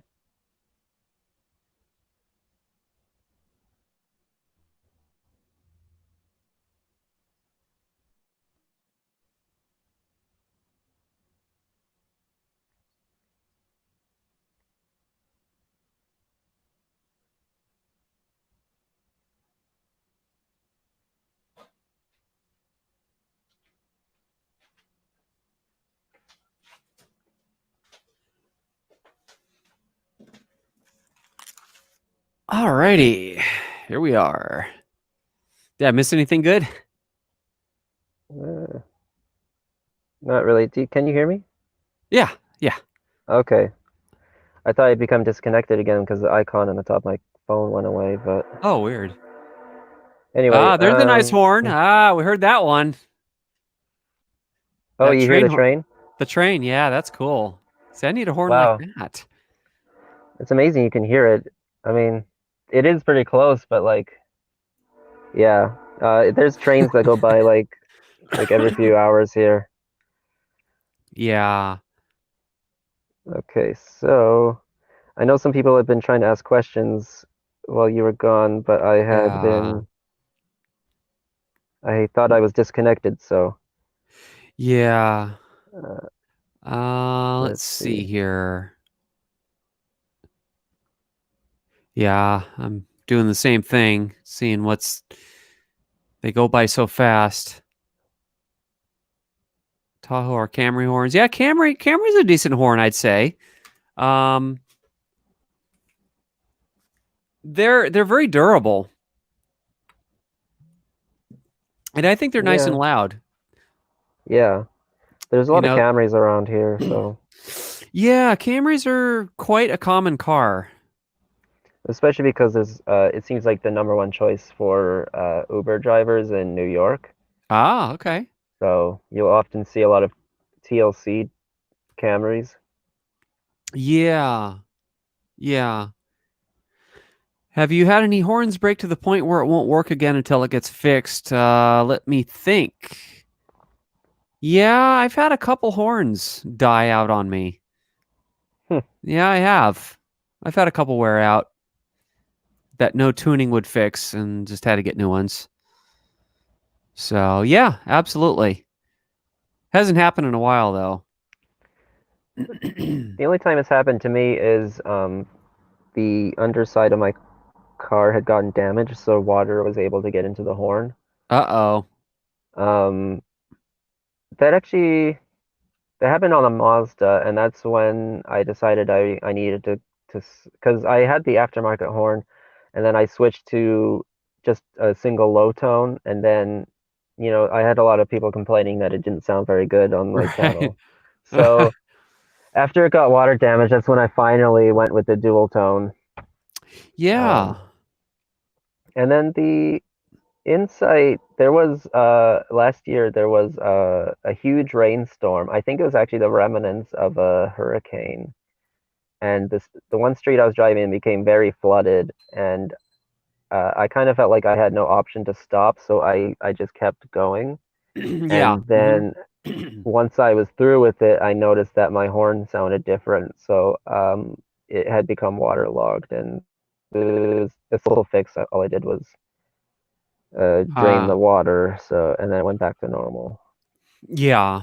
Yeah. And then Jaden asks, why did you need a air horn? And can people get out of your way in your car stock horn?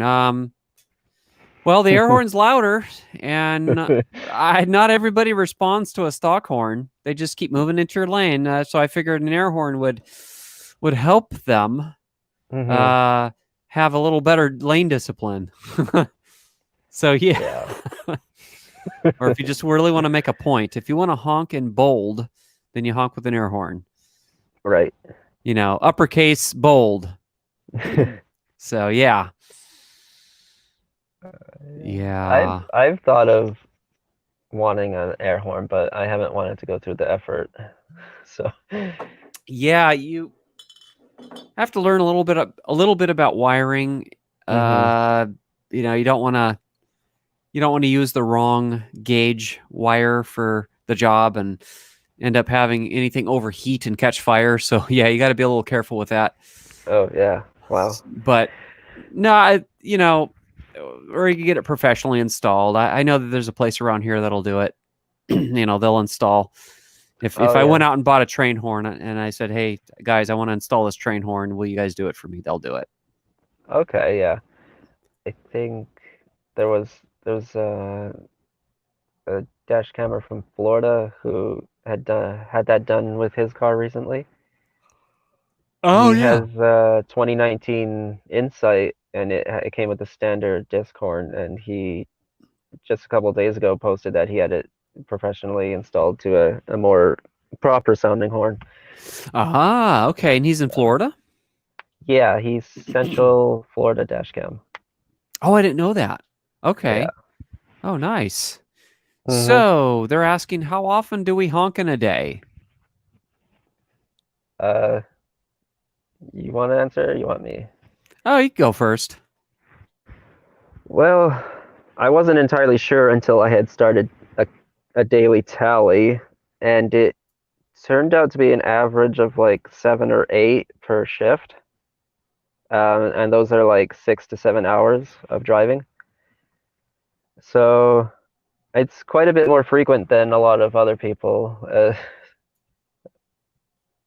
But with the Yeah. amount of driving I do, and in the region in which I drive, I think like I honestly don't feel like I honk excessively. I feel like I like 90% of the time have a very good reason. It's just that's just the culture here and the bad driving culture as well, where I feel I need to honk a lot more frequently than most others. Yeah. Mine's very irregular. I mean, God, I don't, it depends on the day of the week, what kind of people are out and about. I mean, I could go, there have been many, many, many times, maybe half the time, I go, an entire day without honking at all because I just didn't encounter that many bad drivers. Hmm. And then I could have other days where I honk like 6 times, in a single trip Yeah, because people just do one stupid thing after another. So it's very irregular. yeah, it's kind of like that too, where I could go hours without it. And for me, hours is probably the same amount of driving as days for other people. And then there'll be like a span of like 2 minutes where I've honked like 6 times or something. So Yeah. it's kind of funny because when I had posted on the community section how many times I honk, like I did a weekly thing. There's one guy in Long Island who says that he thinks he does at least 10 per hour. Oh my gosh. So Wow. yeah, he says he's a DoorDash driver, which kind of at makes it more sense. Yeah, for sure. Zeph plays as asking, when do you think the virus is going to peak in the US? That Mm, is so hard to say. I yeah. wish I knew. I wish I knew because if we knew when Hmm. it would peak, we'd have more reassurance from our government leaders as to when life could start to go back to normal. So I don't think Yeah. I would just have no way of knowing. And then Jaden is asking you, do you have road rage? Honestly, I don't think so. I mean, I get upset sometimes at things that probably reasonable to be upset about. Yeah, I mean, it's like okay, how do you define rage? Like you asked, Yeah. yeah, it's a subjective definition. You asked five different people, Hmm. to define rage, you're going to get five different answers. Some people are going to say just simply feeling upset is rage, and then other people are going to say at the opposite end of the extreme, rage is getting out of your car with a baseball bat and smashing the other car up. So, Right. yeah, Yeah. it's the big spectrum and definitions of what how we've got to define our terms first I as to think what rage I is. think the most I would do is, if if someone is bad enough, the first thing I do is honk, and then if there's an Yeah, opportunity to pass, maybe I'll give a finger and honk again, but it's very rare. yeah, same here. I mean, I rarely use the finger, and Hmm. once in a great while, I might want to have a word with somebody, but most of the time I Yeah. don't. Um, Yeah. I've never been a confrontational type, so that's as far as I would go. yeah, I mean, Um, somebody does something bad enough, I may suddenly become the confrontational type and want to have a word. And yeah, I have before. I have confronted people before, but it's hmm rare. I'm usually not in the mood for that. I'm usually not in the mood to confront anybody.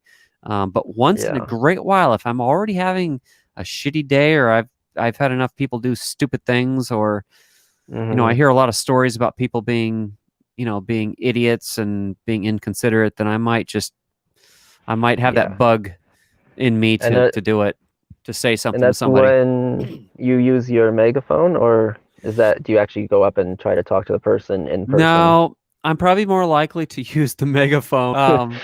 You know, I'd rather do that than Hmm. have to use a loud voice out the window. But Right. I have to be really careful about the megaphone because there are laws about using it. So I have to Yeah. use it in such a way that I'm not breaking any laws. Yeah. So Because I try to be really careful with the megaphone. But if I just want to confront somebody and not have to watch my words so much, then I might just roll down my window and say, "Hey, what's up? Why'd you do that?" And just start talking to them. I'm probably right. not going to go into a tirade. If I confront somebody, I'm not going to go into a tirade most likely. I just be like, "Hey, why did you do that?" Kind of like how Halo Mastermind would confront people. That would be more Right. my style, is how he has done it. That makes sense. You know who Halo Mastermind is, right? Yeah, he was one of the ones I started following earlier Originally, on. Yeah. yeah, yeah. I soon discovered that he had probably the most subscribers of any dashcam He channel. does. He's the Uh, number one in terms of subscriber numbers. Yeah. yeah. So. Bad Drivers of Columbus is asking both of us have ever had road rage. Again, let's define our terms, but Yeah. you know, yeah. I mean, I guess under most definitions, I have. I mean, who hasn't? You Yeah. know, um, there was a time a long time ago, many years ago, where, and I didn't do it very often, but once in a while, I used to brake check people. Uh-huh. Not very often. Oh, come on. Right. Hang on. My kitty decided she wants to be part of the stream here, but she's going Uh, to end up bumping something. oh no. But I don't do that anymore. I don't engage in those behaviors anymore. Right, yeah. Because it's just not cool. You can't. Mhm. This was like more than 10 years ago that Mhm. I would occasionally, if I got pissed off enough, I would brake check somebody. But after the last time I Yeah. did it, I'm like, I'm never doing this again. This is stupid. It's dangerous. Mhm. Nothing good comes out of it. So I'm not, Yeah. I promised myself I'd never do it again, and I never have. Right. Yeah. So, Sometimes if I have a tailgater, I'll give a tap to the brakes, just to but light up the lights. Yeah. yeah, but that usually doesn't work anyway, so Yeah. Then you have your other tools in your arsenal, like, oh, my windows are suddenly dirty. I need to be clean. So I'm going to run yeah. the. Yeah, that works very rarely for me as well. It's like once in every 50 tailgaters or something, so. Yeah. And then there's another trick I learned about. They get close enough, you put on your emergency flashers. Mm, Some people that's swear by interesting. that method. Interesting. What do they do then, I guess the they other just back drivers? off. Yeah. Okay. I don't know. I don't know. I've had mixed results with that. I think I people just get more remember, confused more than anything. yeah. I kind of wish I had a back camera for this incident I'm about to share with you. It was while I was doing Uber, and I had a back camera previous to that, but once I started doing Uber, I took it out because I didn't want to have to deal with the wiring. So there was this. It was on a freeway. It was the Garden State Parkway. I was in the right lane, as you know, we Yeah. here have the law keep right except to pass, and I had an exit coming up. And there's this work van like right on my tail for some reason. Yeah. And it's like, you can pass me easily. But so he just stays right on my tail. So I'm like, all right, I'm gonna wash my windows. And then he starts flashing his high beams at me and then he backs off. And I'm like, Yeah. well, I mean, it's your own fault. You're the one close enough to be sprayed by the windshield wipers, washer fluid. So Yeah. Yeah. So, SoCal's asking you what your favorite aspect of the A129 is. I think the clarity of it's one of the more clear. And even when I had the A119, it was they're some of the clearest cameras Is that the I've Viafo? yes. Okay. And how does Yeah. it do in the heat when it gets warmed up and the sun's shining on it? Does Well, the image quality stay good? I haven't experienced this one in the heat yet because I got it at the tail end of fall, but the A119, I think it still did pretty well in the heat. Yeah, I've had a lot of problems with that with various cameras over the years, just not Hmm. taking to the heat well. But then again, Yeah. we have very hot summers where we are. Yeah. And then Headless Chicken says acting on your anger, I think, is defined as road rage. Well, Hmm. but there's different actions though. Yeah. Uh, with acting on your anger. I mean, some people will just pound the steering wheel. Other people will just say to themselves, "Oh, that damn idiot." That's acting on it. But I don't know if I'd consider those actions road rage, really. I mean, but again, it depends on your own personal opinion and own different definition of what it is. Yeah. There's so many different definitions of what that is. Yeah. Yeah. Ever brake check somebody? Years and years ago, I used to, and I don't do that anymore because it's stupid, it's Hmm. dangerous, and it doesn't lead to anything good, and can cause crashes. And I don't want to be a part of that sort of behavior. Yeah. How about you? Have you ever in your career ever brake checked anybody? I can't say that I haven't. So Yeah. there have been a few moments of, I guess, non-clarity where I kind of feel like I let the other person get to me. Yeah. Um, Yeah, it does seem to be an so increasingly common behavior, though, the brake checking hmm thing. yeah, I noticed that a lot of these videos and Back when I first started driving, I hardly saw anybody do that. And it's only hmm like within the last 10 years it became a fad. Like, yeah, yeah, it's really this bad. people thinking that that's the proper way to deal with people, and it's not. If I can't stress that enough, that brake checking is never okay. But Yeah, and I was taught just to light up the brake pedal a little bit.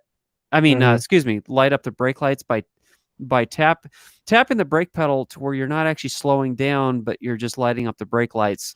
That was something mm, that we were taught back in driver's ed. oh really? Yeah, back in the That's early interesting. days. I don't know if they still recommend doing that though. Uh, not That that may not I've be heard. that may not be the proper way anymore. Yeah, But I guess. the advice I'm seeing more of nowadays is, well, if somebody's tailgating you, just slow down gradually Hmm. to where that encourages them to pass you, Yeah, but or what just pull about? over. Yeah, that too. Let Yeah, them go by. And I'm getting more and more tempted to just pull over now and let the yeah, tailgaters go by. it's not worth the headache, I think. I might start doing that too. I kind of feel Yeah. like in the last few weeks, the tailgaters have gotten worse. Yeah. I think everything's gotten worse in terms of aggressive driving. Yeah. I just haven't seen it this bad. I just don't. Yeah, I don't know what it is. Um, it's because there's more cars on the road, people's attitudes just changing. Mm-hmm. I don't Yeah. know. I can't say that I know what it is. Yeah. Let's see here. What other comments do we have? Just trying to get caught up. What's this? I get Mm-hmm. people. Oh, speed check me? I'm not sure what that means. I'm not sure what speed checking is. What's that? So, Huh. yeah, I don't know. You'll have to tell me. Is that like a punish pass?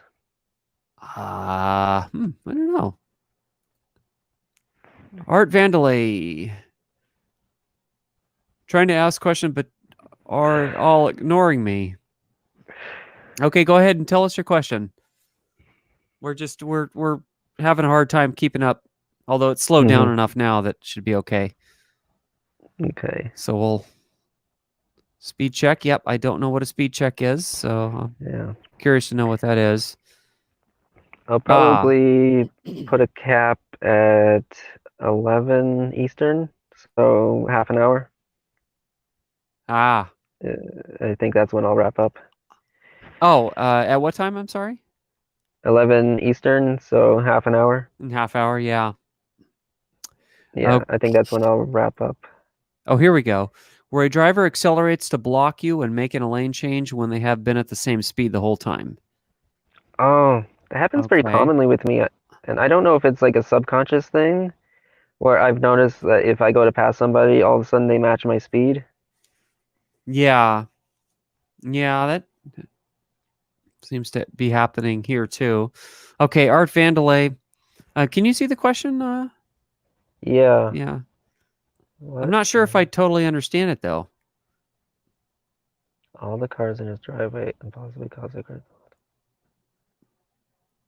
Well, there are only 3 cars in our driveway, He and might be one of causing them, gridlock in his own driveway, but yeah, one of them's not even mine. It's my father-in-law's.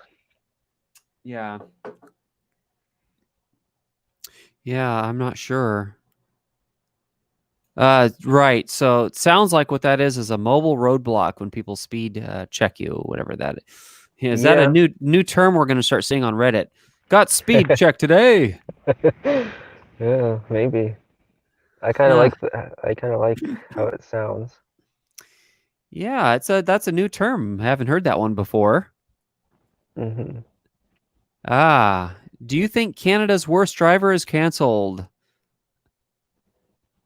I don't Or know. I don't get regular TV. I mean, we have a Roku device and we have apps for all the favorite things that we watch, but we don't have live TV. So oh, I okay. remember when that show was on, though. Oh, you got it in the States too? Yeah. Oh yeah. I seem to remember that. Unless it was online. No, I could be confused. It could have just Oh, been okay. online programming. But I'm just chuckling at this next comment. this question here. Yeah. 1,000 grid locks per day are mostly caused by Napa Valleyans. Yes, I did. Over Tourists and um, the commuters. Yes, that's true. over here it's Uh, New Yorkers. New Yorkers, so they work in New Jersey and then head home, huh? I don't know why we I guess just because of the close proximity, we got a lot of New York drivers, and they're notorious for being left lane hogs, and as drivers are Oh, passing them on the right, they continue to stay in the left lane at or below the speed limit. yeah. So, Oh, yeah. This is a problem too. People get ticked off when you pass them. They speed up and just beep. Oh my God. I'd say maybe 4 out of 5 times when I pass somebody on a yeah. two-lane road, they're going slow and I pass them. They speed up. Hmm. They suddenly find the gas pedal when I go around them. Yeah, same. Yeah, I noticed that. It's on the highway too. Yeah, what is the worst last second decision you have seen? It's hard to say. I mean, I've seen people slow down Hmm. a lot and then suddenly cut over a bunch of lanes. How about you? Yeah, it's hard to say. I've seen quite a few of them. Um, I think the worst ones are when they decide that they really need to exit and they stop on the shoulder and start backing up. Yeah. Um, I don't think I've seen that in well, person. it happens. I haven't seen it in a while, but it was becoming very common around here where I would start to see it like once every couple of weeks or so, and it just baffles me every time. But as far as when they don't do that, there was one a couple weeks ago I saw. A lot of New Jersey highways and freeways and all that, they do tend to get confusing, so there are a lot more last second decisions and Jersey slides. But I saw one a few weeks ago where this person cut in front of a pickup truck really badly, and to my surprise, they didn't honk, which, you know, Yeah. Mr. Meme asks, have you ever got a cup thrown at your car because you get mad at them blocking the intersection? well, I can't say that I have. I try not to block intersections, so. Well, no, I think what he's asking is, I had to read it a Oh, couple because you get times. mad. Oh, okay, I get it now. Yeah. So if you get mad at someone else for blocking the intersection, have they ever thrown a cup at your car? And I can't say that's No, ever happened to me. no. We don't have a lot of people blocking intersections around here. Mm, Unless I go into the city, like if I go into San Francisco, then I'll probably see a lot of that. But yeah, yeah. we don't have a lot of intersection blockers up here. It's very rare actually that I ever see that. Mm. It's pretty common in the more populated cities in New Jersey, and then especially New York, it happens a lot. Yeah, yeah. That's why they enforce it so much there in New York. Art Vandalay, why do you feel the need? No, he's asking me, why do Okay. you feel the need to speak up to bad drivers who wish to show commercial programming of interest to community? I'm not sure I understand that question.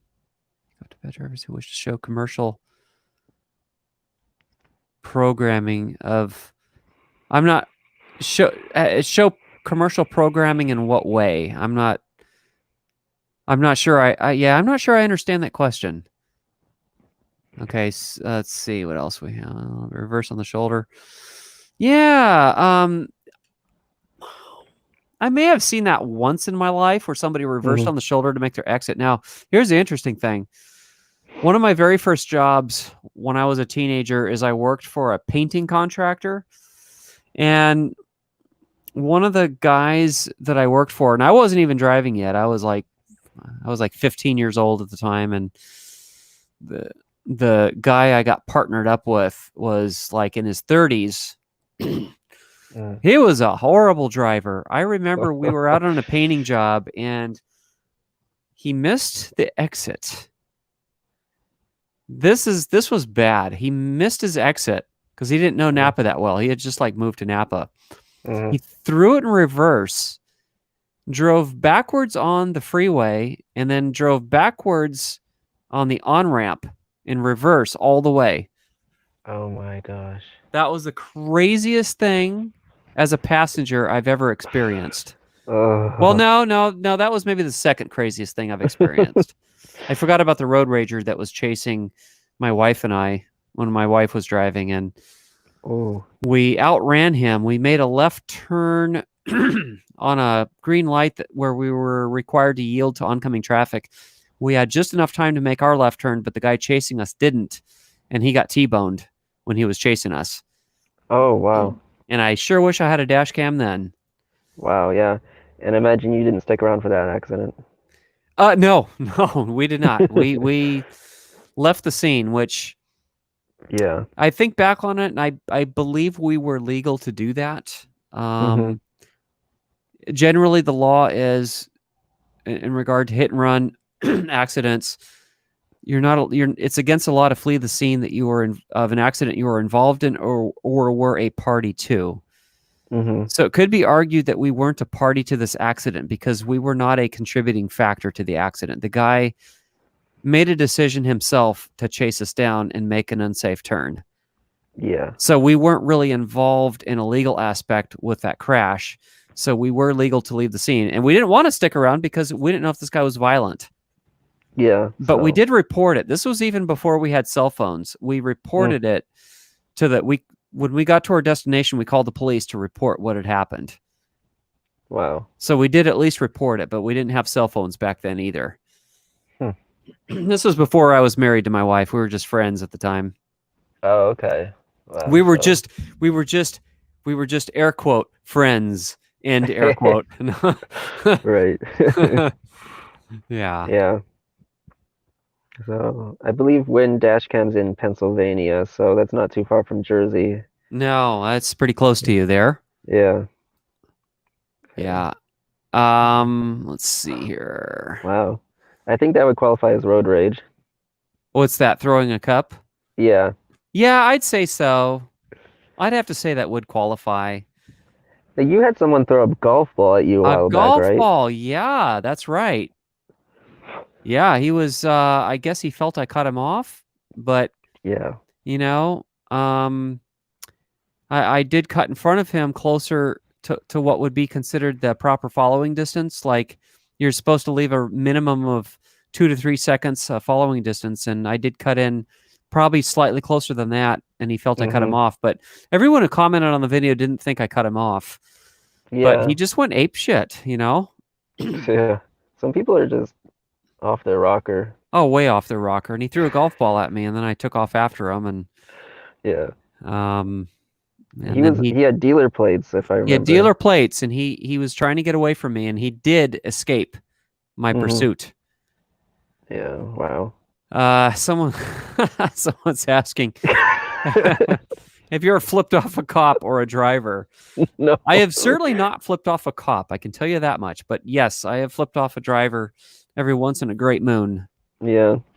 I've given a beep at a cop who turned without a signal, but that's about it. Yeah, I've honked at cops before. There's been a few where I've come really close to honking at because they were so close to cutting me off, but then they didn't, like they saw me the last second or something. Yeah. Yeah, sometimes you don't even realize they're cops until after the fact. So. Yeah, exactly. You know, it is, as far as I know, it's perfectly legal to flip off a cop. Yeah. But just because it's legal to do that doesn't mean it's smart. I mean, you're probably he is a good chance he's going to pull you over and find out what your problem is, and then he'll find a reason to pull you over. If you got something to hide, then that could turn out really bad for you. So don't flip cops off, I think, is the main thing. Yeah, I've never had a bad experience with a cop. Personally, every cop I've ever dealt with, and usually my dealings with cops have always been my needing them for something. Right. Yeah. I've called upon them many, many times in my life. Yeah. You know, and I've only been pulled over twice in my 21 years of driving. I've been contacted one other time because of the dash cam on my sitting on my dashboard. Yeah, so I was driving through town. I stopped to take a phone call, so I pulled over, and I just happened to pull over in a school zone. And I guess there were parents walking their kids to school, and one of the parents saw the camera on my dashboard. This is back when I had a big bulky dash cam on the dashboard. Okay. It wasn't a dedicated dash cam. It was a Canon DSLR camera that I was using, and big old clunky thing. Somebody saw the dash cam on my dashboard, saw that I was pulled over where kids were walking to school, and the parent must have thought I was a creeper or something, and they called the police, and the police showed up. And I just got off the phone as he was pulling up. He was the nicest guy ever, though. He was, really nice young guy. Just started at the department. I was like, I hate to bother you, but I got a call from a concerned parent, and just want to make sure you're good. And I said, yep, everything's fine. I was just taking a phone call, and he ran my. He said, I gotta. you mind if I see your driver's license? And I said, sure, sure. I'm fully cooperative, and I should give him my license. And he says, yeah, I'm so sorry. It's just department policy. I got to run your information, your plates and everything. So he goes Yeah. back, he runs my plates, comes back, everything's clean. I don't have a criminal record at all, and comes back. And he's all, I didn't see any tickets on your record. He says, you've never gotten a ticket before? And I said, no, I've never gotten a traffic citation. And he's all, Huh. wow. He was shocked. He's like, wow. He says, that's better than my record. He says, I've got tickets on my record. That's too And I'm like, funny. yeah, I've barely been pulled over. And he says, that's Wow. cool. And then he's all, by the way, are you that Bad Drivers of Napa Valley guy? Because No back then way. my channel was called Bad Drivers of Napa Valley. And he's all, are you Yeah. that Bad Drivers of Napa Valley guy? And I just kind of looked at him and said, maybe. And he's all, oh, cool. I love that guy's videos. That's hilarious. That's amazing. That was a crazy story. Like, Yeah. wow, I guess Wow. they watched my videos then. Cool. Yeah. He Wow. was a totally cool officer. Hmm. And then he says, yeah, if you got to take over to make a phone call and you got that big old camera on your dashboard, I would suggest, and he says, you're not breaking the law by doing what you're doing, so you're fine. But I would suggest, just so that you don't get any more panicky parents, that you don't pull over in a school zone. And I'm like, yeah, I think you're right. And like, Right. Yeah. I won't take any calls.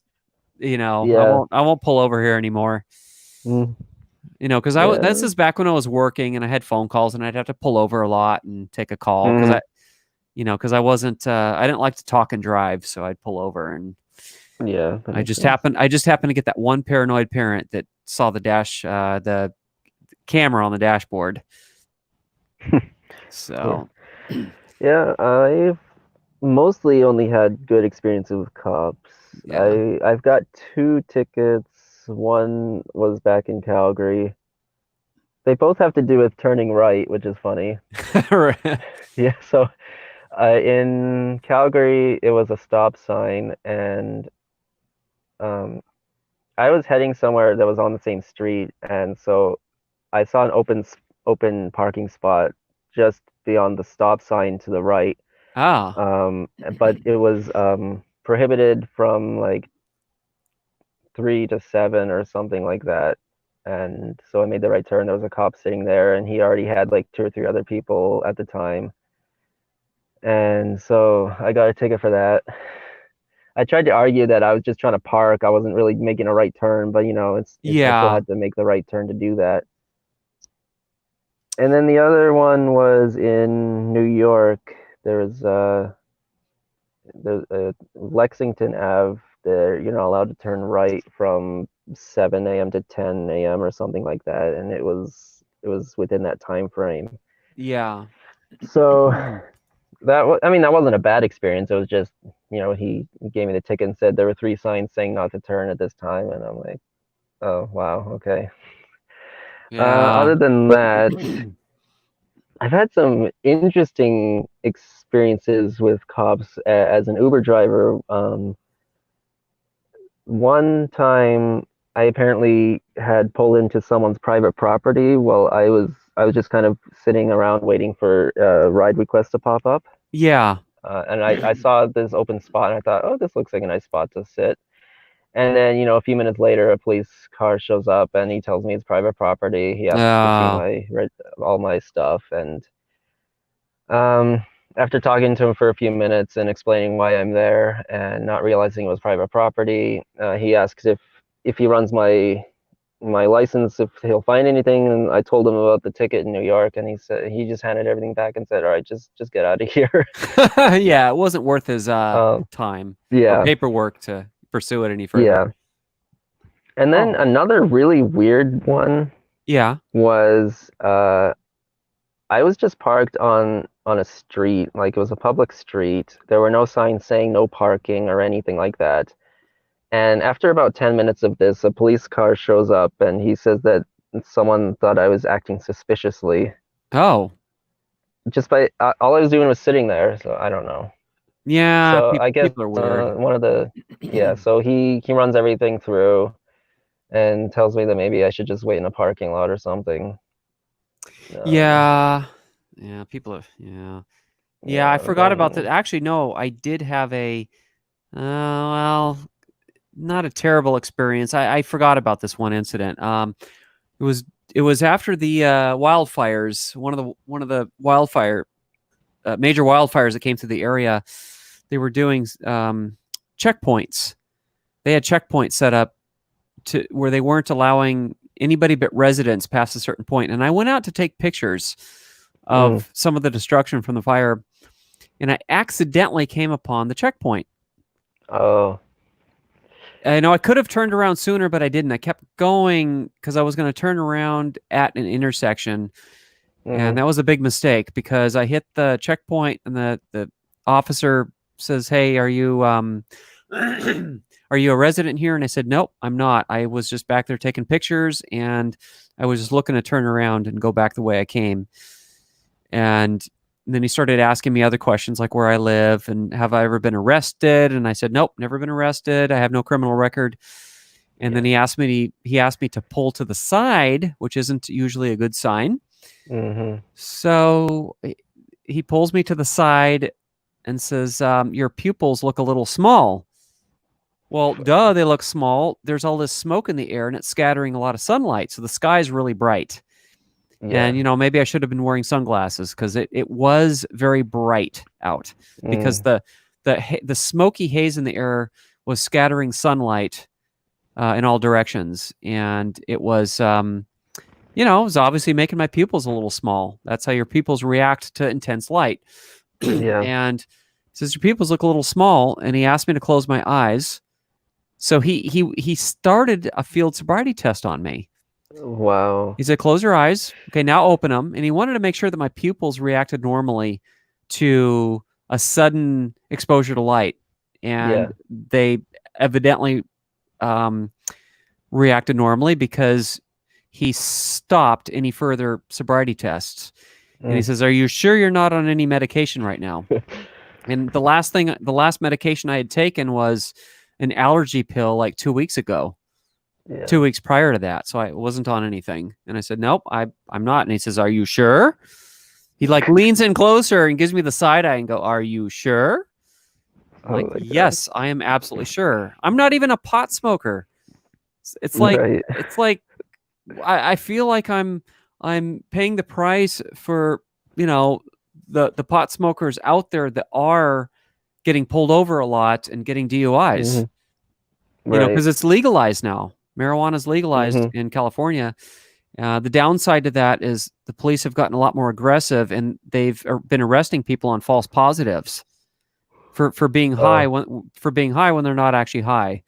So oh that's wow, that's one thing I don't like about the legalization of the marijuana. But in other ways, we're collecting a lot of tax revenue on the marijuana. So I do support that side of it, and mhm, I do support people's right to smoke what they want to smoke as long as it doesn't hurt other people.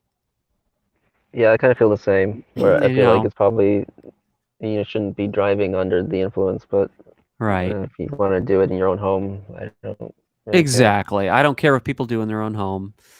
But Yeah. so Twin Cities is asking us, how often do you see guys passing on the shoulder or making the Texas exit to avoid traffic? And when I drive down in the Bay Area and the more urban areas, I see it a lot.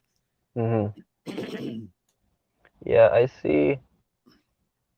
It's every once in a while, but like it feels like every traffic jam has at least one person flying past on the shoulder. Right. Yeah. Yeah. Now, is a Texas exit using the exit lane to pass? I'm wondering if it's where the exit's coming up, but there's not a separate lane for that exit yet. So people drive on the shoulder, sort of passing slower traffic on the right, like they're driving on the shoulder Oh yeah. to get to their exit sooner. I get the impression that that's maybe what that Yeah. is. I think that happens a lot too. Yeah, I see that a lot.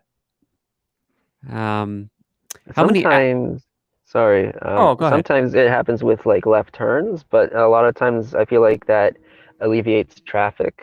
Like if you have the Oh, yeah, solid yellow dashed bar yeah, before the turn lane. A lot Right. of people will go on that, and I've done that too because I feel like, well, I'm just going to be sitting here in everyone's way, so I'm just going to go over here so I'm not in your way.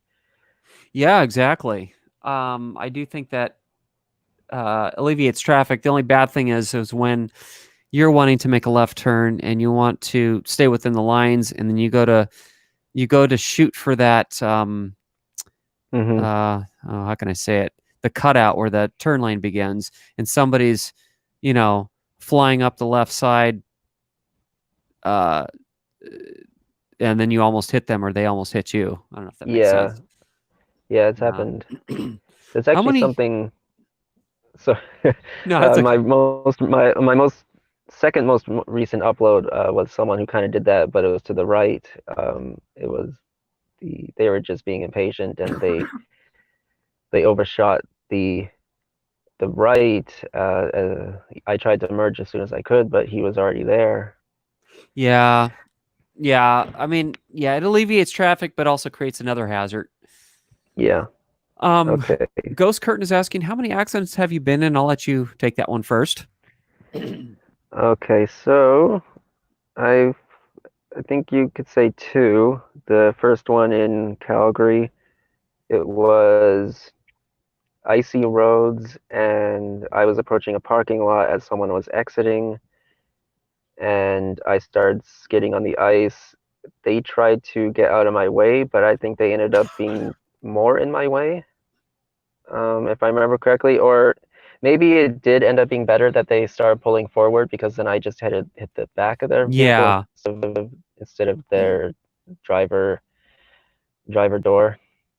yeah, So the police on scene ruled it as, a no fault accident, but then insurance had to take a side and they took the other person's side. So uh, yeah. And then the other one was actually kind of recently here in New Jersey. Um, it was the parked car that I sideswiped. ah, Um, they were actually parked illegally, and I tried to make a case for what's called comparative negligence oh, I've heard of that. because Yes, yeah, where if it's like the reason I hit them was because they were parked illegally, which I felt when I was looking at the footage, I felt like I had a case for that because they were parked so close. They were parked well within the yellow barrier on the curb. right, But so when I made the right turn, I suddenly realized that there was someone coming the other direction. It was a four-way stop, but I couldn't see the other person because of the way they were parked. And then right, when I had already made the turn, I tried to squeeze past them, and that's when I scraped against their car. And I wouldn't have had a car to scrape against if they weren't parked like that. So exactly. I I tried going to my insurance and arguing that, but fell on deaf ears. Yeah, that sucks. Yeah. Well, I've been in three accidents. One as a passenger, but back Mm. when I was like 7 years old, my dad was driving and some old Oh. lady reversed without looking. We're in a parking lot, and some old lady, some elderly lady, just floored it in reverse right as we were going past her, floored it in Wow. reverse and hit the side of our car, the side that I was sitting on. And the car caved in exactly where I was sitting, but I wasn't hurt because it was a low speed accident in a parking lot. Oh, right, right. Yeah. And then the other two accidents, I was driving, but I got rear ended in stop and go traffic. Yeah, and those And were and both within weeks of each other, right? yeah, yeah, exactly. Like within 2 weeks of each other, and neither was my fault at all. I could not have Right. avoided those. Right. I Yeah. mean, if you could I'm say that, sure if you could say there was r- fault on me, it was for existing. I'm That's sure where I Reddit went wrong. Roadcam would find a way. A road cam, they'd say, "Hey, camera's fault. He was Yeah. born. Hey, there's my fault right there because I was born Yeah. and I existed that day." That's Right. what it's all about. Um, Drivers of West Michigan, and this is one of my complaints too, or pet peeves. Does anyone else hate the GM cars that automatically leave their reverse lights on after they park? Yeah, that is Mm, such an yeah. asinine feature that I will never understand. Yeah, I hate it. It's so I stupid.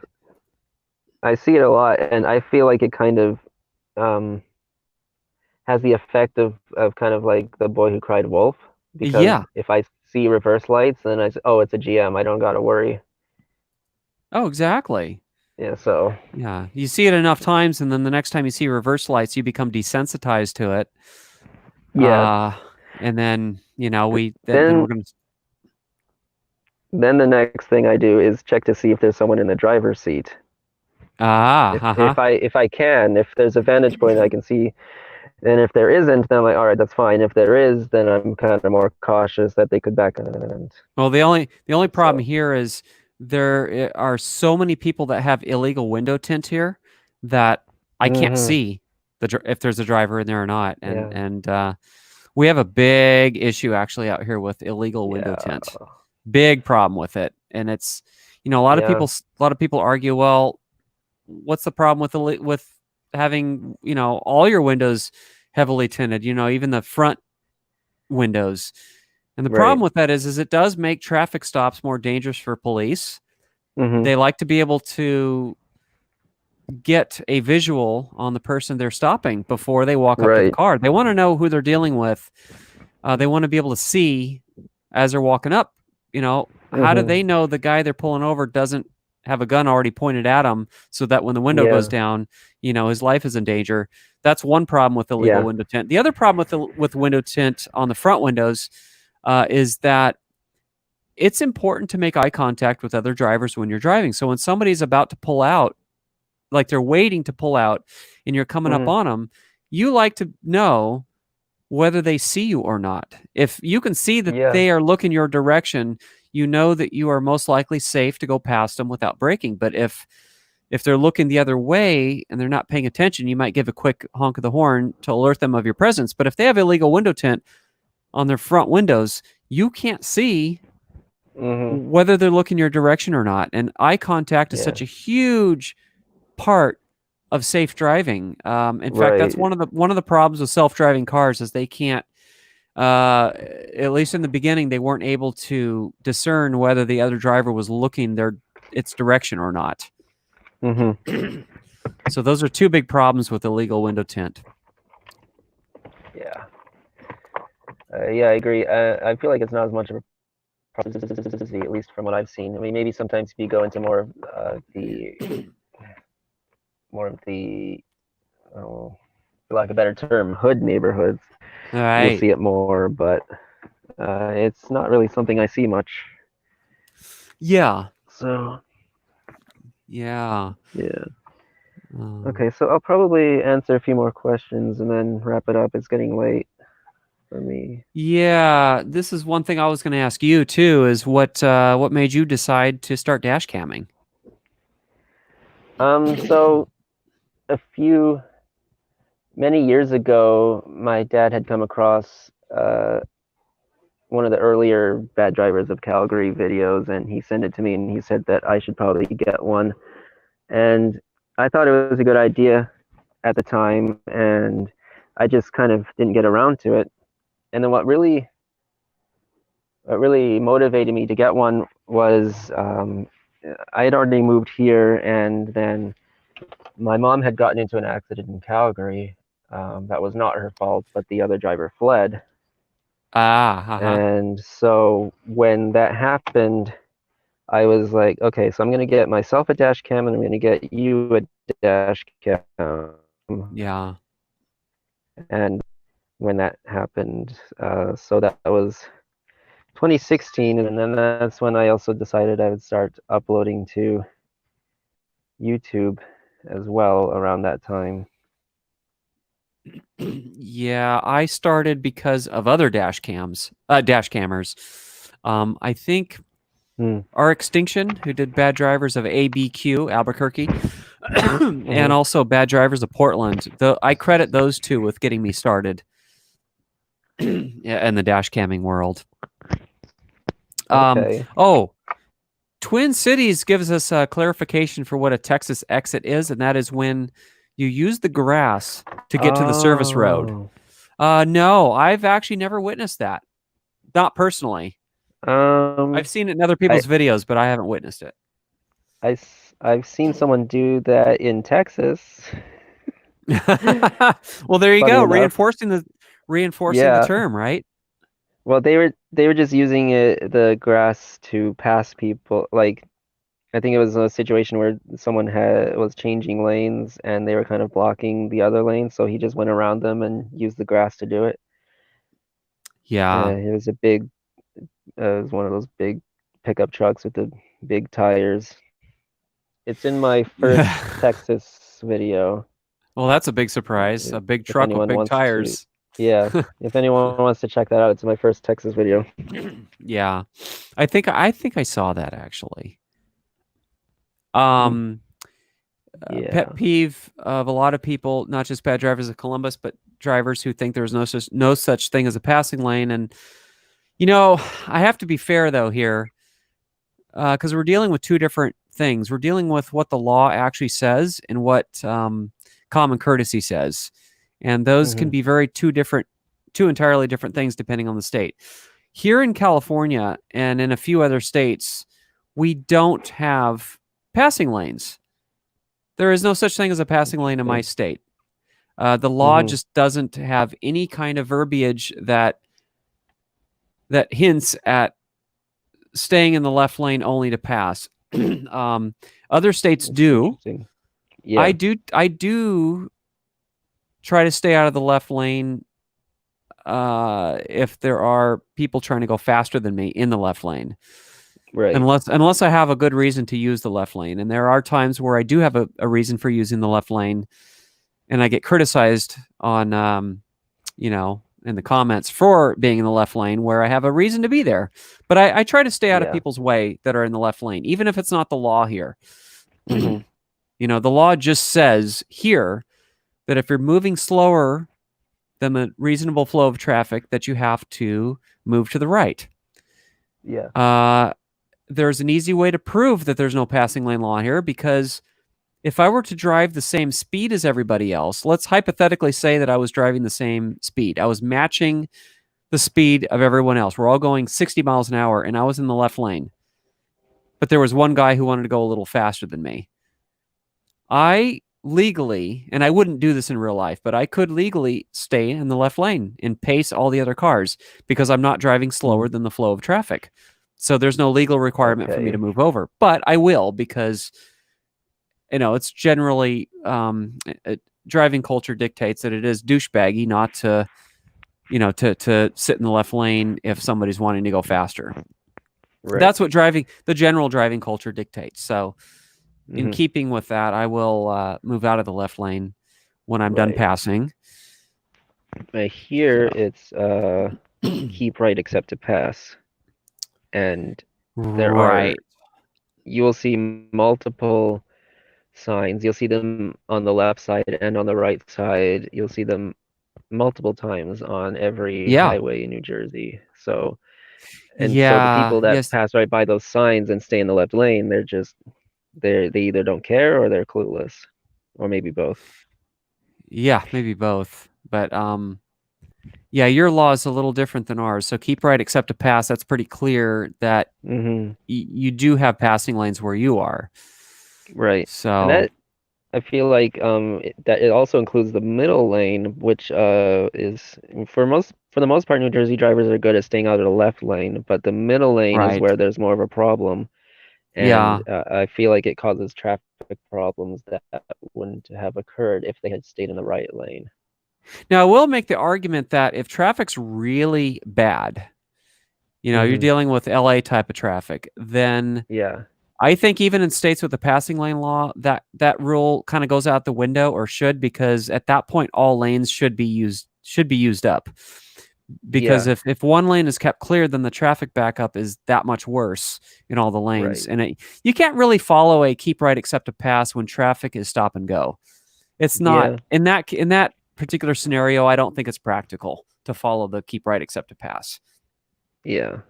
Uh, I Um, I usually just try to be in whatever is going faster, but Yeah, in that case, yeah, exactly. But then again, so is everybody else, and that's yeah. why So you think you're in a lane I'll that's moving fast, and then all of a sudden it slows down. Now the next lane next to you is moving faster than you yeah, are. it's like that scene in Office Space. Office Space, I was just gonna say. So I tend to my personal style is when I'm in stop and go traffic, I usually just like to pick one lane and chill out in that lane, and that's usually going to be the second lane over from the right. Okay. I do stay out of the left lane generally in stop and go traffic because I'm probably going to need to exit somewhat soon, and I don't want to have to fight my way all Yeah. the way over. So I'll stay in one of the right lanes, but I do like to stay in the second lane over from the right, and that's actually the lane that I was taught is the smoothest lane anyway. When you're in any amount of traffic on a multi-lane freeway, is Mm, the second lane over from the right. yeah. Um, or one of the middle lanes anyway, tends to be the smoother lane to travel in. And in fact, even the California Driver's Handbook recommends cruising in Oh, the middle lane if you need to go a distance. interesting. They recommend actually cruising in the middle lane. But of course, if you're going Yeah. slower than the general flow of traffic, then you have to move to the right. Yeah. And that's what the Um, law says. there are a couple highways here where I intentionally refuse to drive in the right lane. There are Yeah. three. These are three lanes in each direction, and these highways have people constantly coming on and off. There's shops, there's gas stations, there's multiple entrances and exits, and so I just feel like it's unsafe to be in the right lane. And even if Yeah. there are people passing me in the right, I'm saying, well, go ahead and do that because I'm not I'm not gonna Well, endanger myself. that may be another reason why I take the left lane, especially if it is a two-lane freeway, two lanes in each Hmm. direction, that is. We have a cluster of on ramps and off ramps that are so close together that it only makes sense to cruise in the left lane during that stretch to leave room for people who are merging on.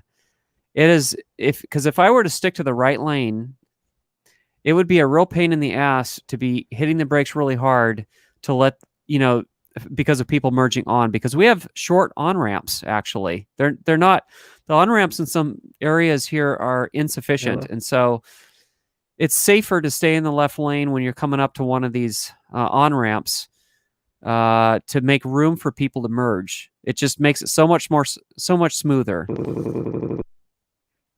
And then once I get past that point where I'm past the cluster of on and off ramps, then I move back over to the right. So that's kind of how I do things. Jaden says, I like your green is the new red. That was funny. Thank you. Yes, we like to spoof off of different TV shows, which is spoofed off of the orange is the new red. Yeah. Do we have Halo Mastermind, it looks like? He's had a few imposters. So I remember he had a whole flurry of imposters. It was hard to tell who was the real Halo Mastermind. But they probably got bored and moved on with their lives, so that's probably the real deal. Hello, Halo. We were talking about you earlier. What else do we have here? Yeah, I got somebody else saying, "Hey, is that the real Halo?" Oh, I just realized I'm like 7 minutes behind. So hello. yeah, haven't heard from him in a while.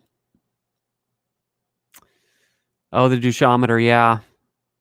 So we've got that on a T-shirt and mug. We've actually sold a few T-shirts uh, with the douchometer on it. Well, Halo's always welcome if he wants to join. Although I probably won't be streaming for much longer than another 15 minutes because I have a video to get out to you guys tomorrow. Okay, it looks like Bad Drivers Out East is having technical difficulties. I'm going to add him back in. Are you back with us?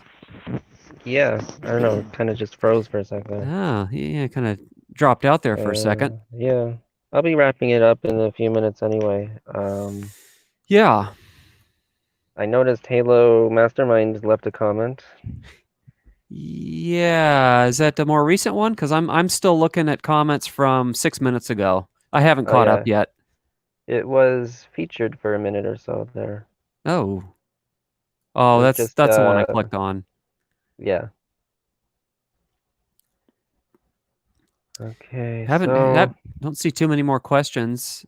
Um, okay, maybe I'll. oh, there's one question. Okay, let's see this question. It's do you release compilations Oh, on Fridays? I do, yes. Fridays I've that's my default for uploading is generally on Fridays. Live streams can be anytime, but we just like to have a consistent posting schedule. So that's why we chose Fridays, so people know to expect. You know, and we release the videos very early in the morning. Yeah, me too. I'm excited. It's always Crackhead Kathy and her clan is always a never a dull moment with them. yeah. Yeah, Okay. I don't know. What was this? Worst slow driver that back up traffic or not? Not sure I completely Oh, understand the latter part of that question, but like who's the worst slow driver you've seen? well, Maybe. I've seen drivers create a line miles long.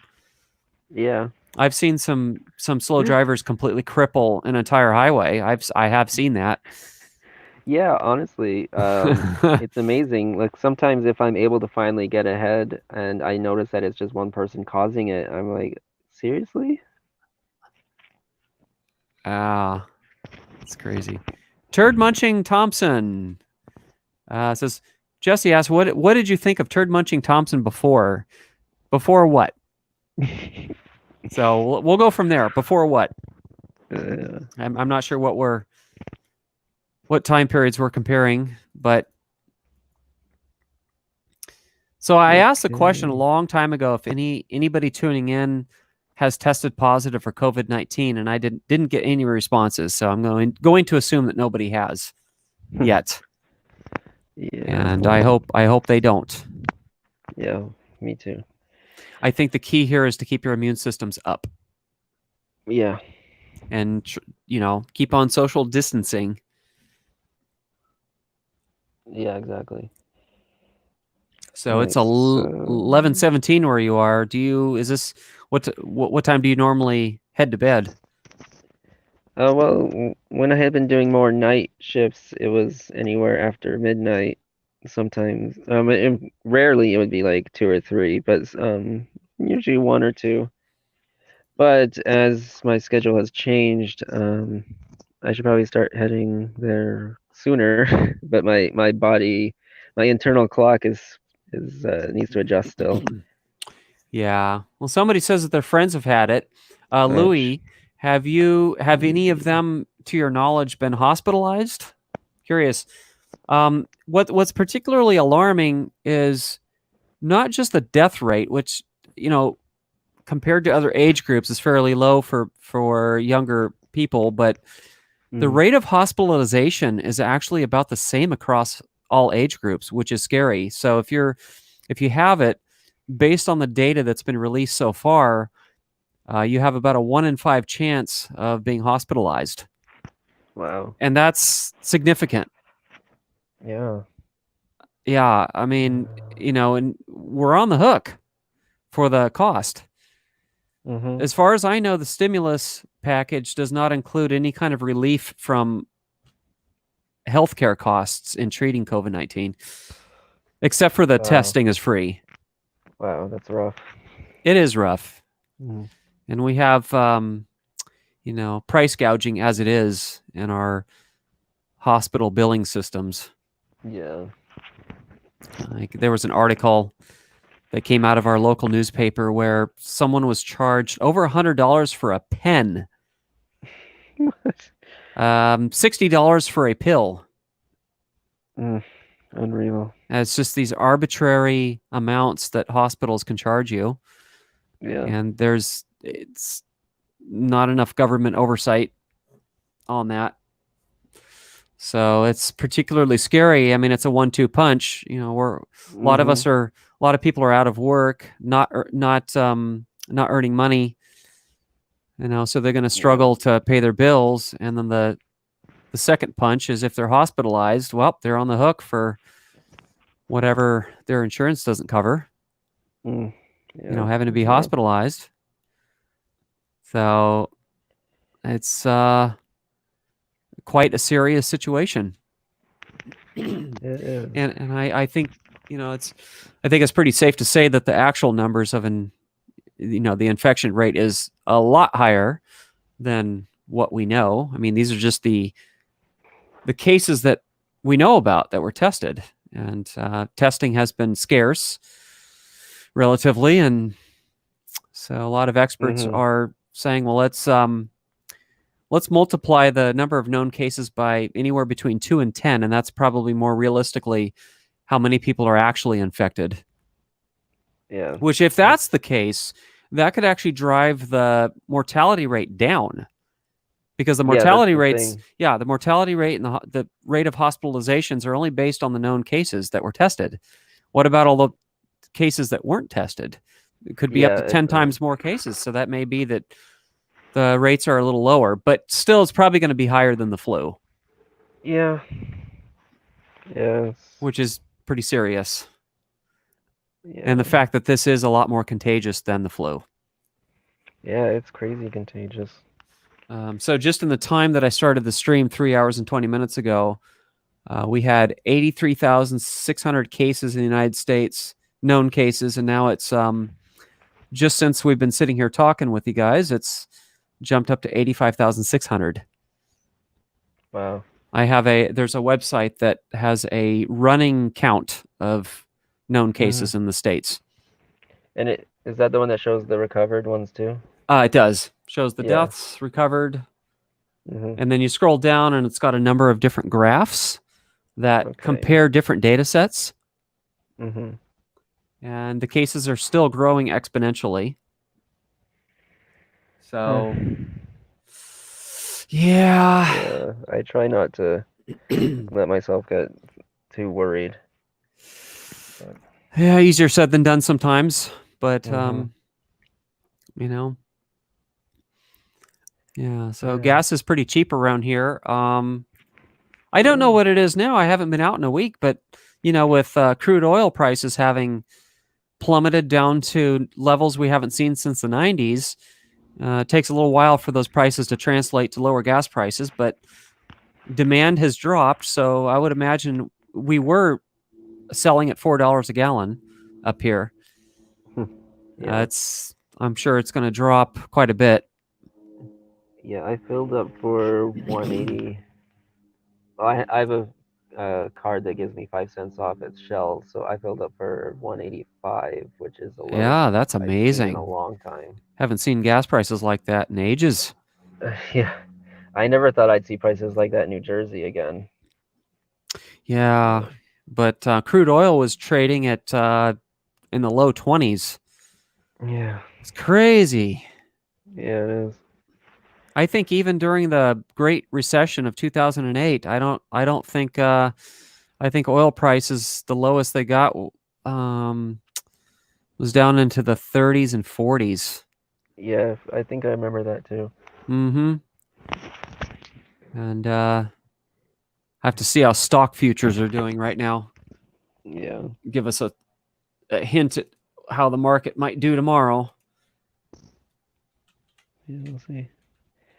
All right, I should really wrap it up. Okay. Well, thank you. I Yeah, I really appreciate the opportunity. It was a lot of fun. Absolutely. Absolutely. Yes. It was a pleasure talking to you. I've been wanting to talk to you for actually quite a while. Mm-hmm. Yeah. Um, so that's cool. Well, I'm glad you got to come in here and, stay safe and just do what you can to keep your immune system up. Yeah, thanks. You too. I will for sure. All right. So you have a good night. You too. Thanks for everyone who joined in and all the questions. It was a lot of fun. Yeah. And I will. What was I gonna say? Yeah, my videos are pretty frequent these days, so there's no shortage of that going on. So if you haven't heard of my channel before this, I appreciate anyone coming over and checking out my channel and videos. And Yeah. with that, I will say goodbye. All right. Farewell, and we'll do this again. Yeah, I look forward to it. Thank you. All right. Have a good one. You too. All right. Bye. Thanks. Bye-bye. All right, guys, that was Bad Drivers Out East. I put a link to his channel in the description, so check that out. So I'm going to wrap up here as well. Hang on a second, guys. I'm getting a phone call. Hang on one second.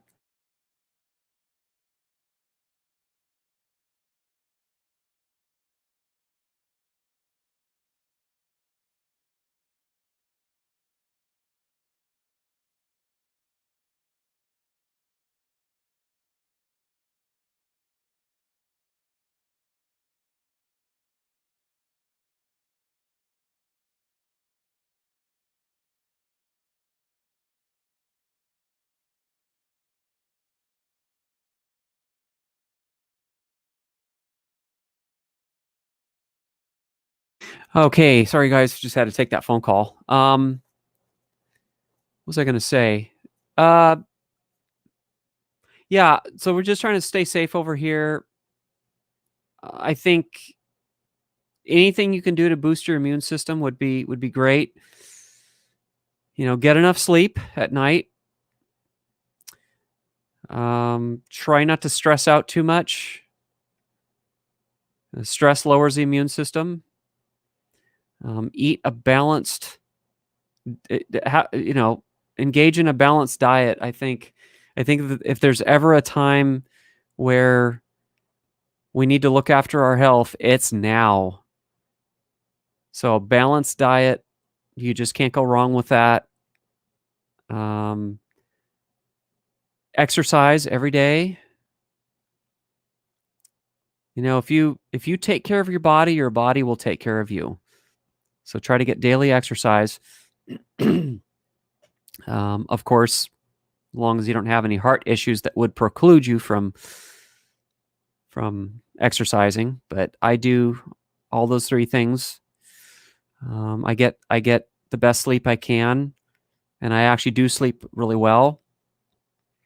I go to the doctor. I get a blood test every year to make sure that my vitamin and mineral levels are good. And I was found to have a vitamin D deficiency, which most people have. And once I got my level up to a healthy level, I found that my quality of sleep improved. I actually had a lot of things health-wise improve since then. But I eat a balanced diet every single day. A lot of fruits, vegetables, grains. I cut out sugar, like processed foods, processed sugars. I try to cut all that stuff out, keep it to a minimum. I eat certain kind of meats. I eat a lot of fish, but not too much fish, because you have to kind of follow a guideline with fish, because it is the presence of mercury in the meat, so you kind of have to limit yourself.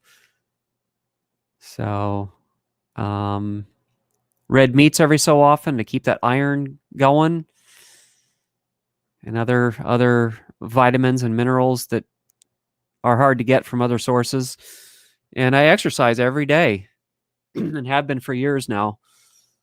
I do about a half hour of cardio exercise, and I do another half hour of sit-ups, push-ups, weightlifting, that sort of thing. And I go hiking. I try to go at least once a week. And just do what I can.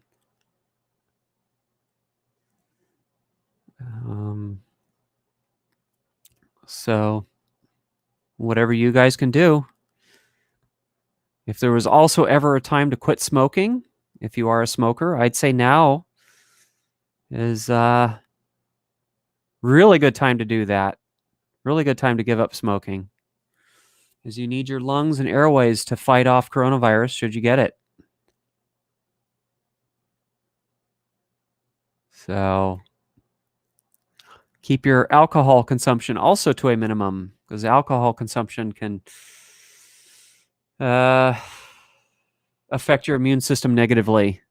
That is, if you're old enough to drink. So that's what we're doing. I should probably wrap this up now. I'm getting a little tired and hungry. I've been going for 3.5 hours. And I think I've said everything that I had to say about our situation here, that we're just, we've got a relatively few number of known cases, which is good in our county. And they have not closed up the parks. So that's good. I plan on actually going for a hike tomorrow. I need to get out of the house a little bit. I am going stir crazy. So I'm going to hit the hiking trails and hope that the weather cooperates with that. Should. We almost had a thunderstorm yesterday, and that's not the kind of weather I want to be hiking in. So, Alston Park, no, that's still open. Skyline, I believe, is open. Westwood, as far as I know, all those parks are still open, but I would recommend checking the City of Napa site if you live in Napa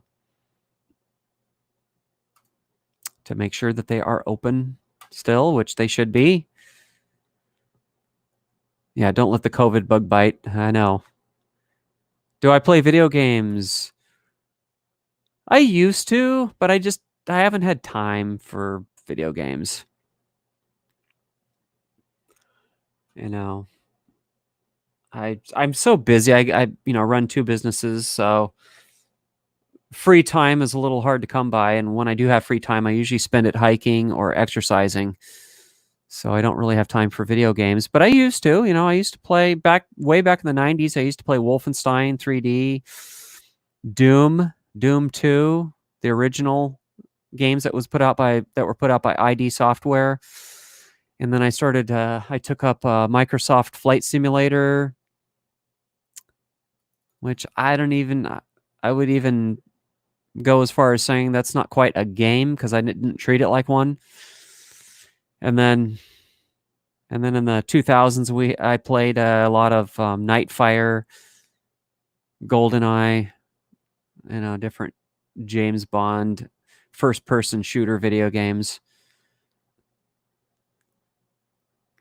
So which park am I going to tomorrow? I'm not going to say which park I'm going to until after the fact. I don't like to, make it public what my whereabouts are going to be ahead of time. But I'm going to go hiking and, get away from the stress and constant bombardment of the news. That is my plan. What businesses do I run? I can't say for anonymity reasons what I do, but I actually closed one of the businesses, but I still have another business that I run. And I'm now working from home, so I'm not out of work. I've just adapted to this shelter at home order. This panic buying, I think, is ridiculous. It was unnecessary. I don't think there was any reason that we needed to do that. I think, once people stop this hoarding, then we can all get our supplies as needed. Yeah. Guys are under hiking. Do you think there are bad drivers in Napa? Probably. I would imagine so. I've heard reports that bad drivers are still out in full force. So let me see if I can catch up on the last of the comments here. Have you got any cops doing idiot moves on camera? It's been a while, actually, since I've caught any police officers breaking the law or driving improperly. Been quite a while. Okay, let's see what else we have before I wrap up tonight's talk show. Yes. Well, yes and no. I mean, again, I run a business. I'm always busy. So I never really get bored. I go stir crazy though. I mean, I get tired of being cooped up at home, but I don't ever actually get bored. I always, always, always, always have something to do. And that can actually sometimes get to be a little much where it's like I feel like I can never catch up on everything that I've got to do all the time. But it's work, it's life. Uh, there are bigger things to complain about, I think. Let's see. Do you enjoy being a YouTuber? Yeah, it's fun. I enjoy talking to you guys. Um, looks like, wait a minute. Are we caught up here? When did you start YouTubing? Back in 2011-ish, I believe.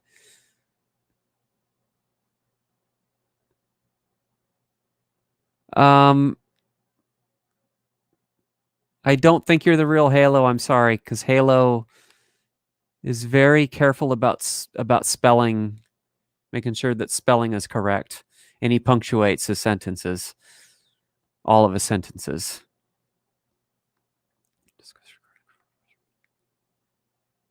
Yeah, so those aren't comments typically that Halo makes, so I know it's not.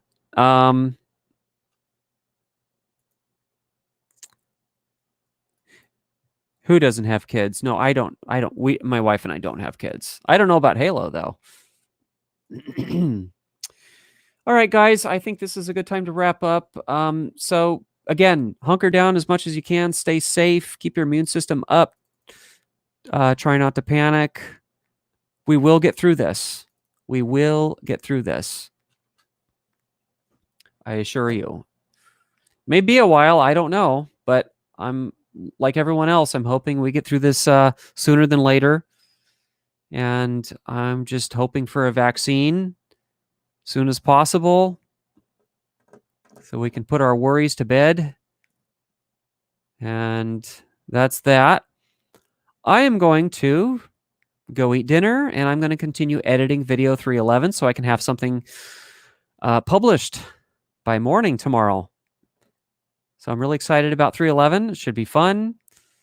And I think I will probably do another live stream next week sometime. I haven't announced it yet, but I'll figure out a time and we'll go from there. All right, guys. So y'all have a good night, and I will catch you later and catch tomorrow's video. I love you guys. Take care of yourselves and each other.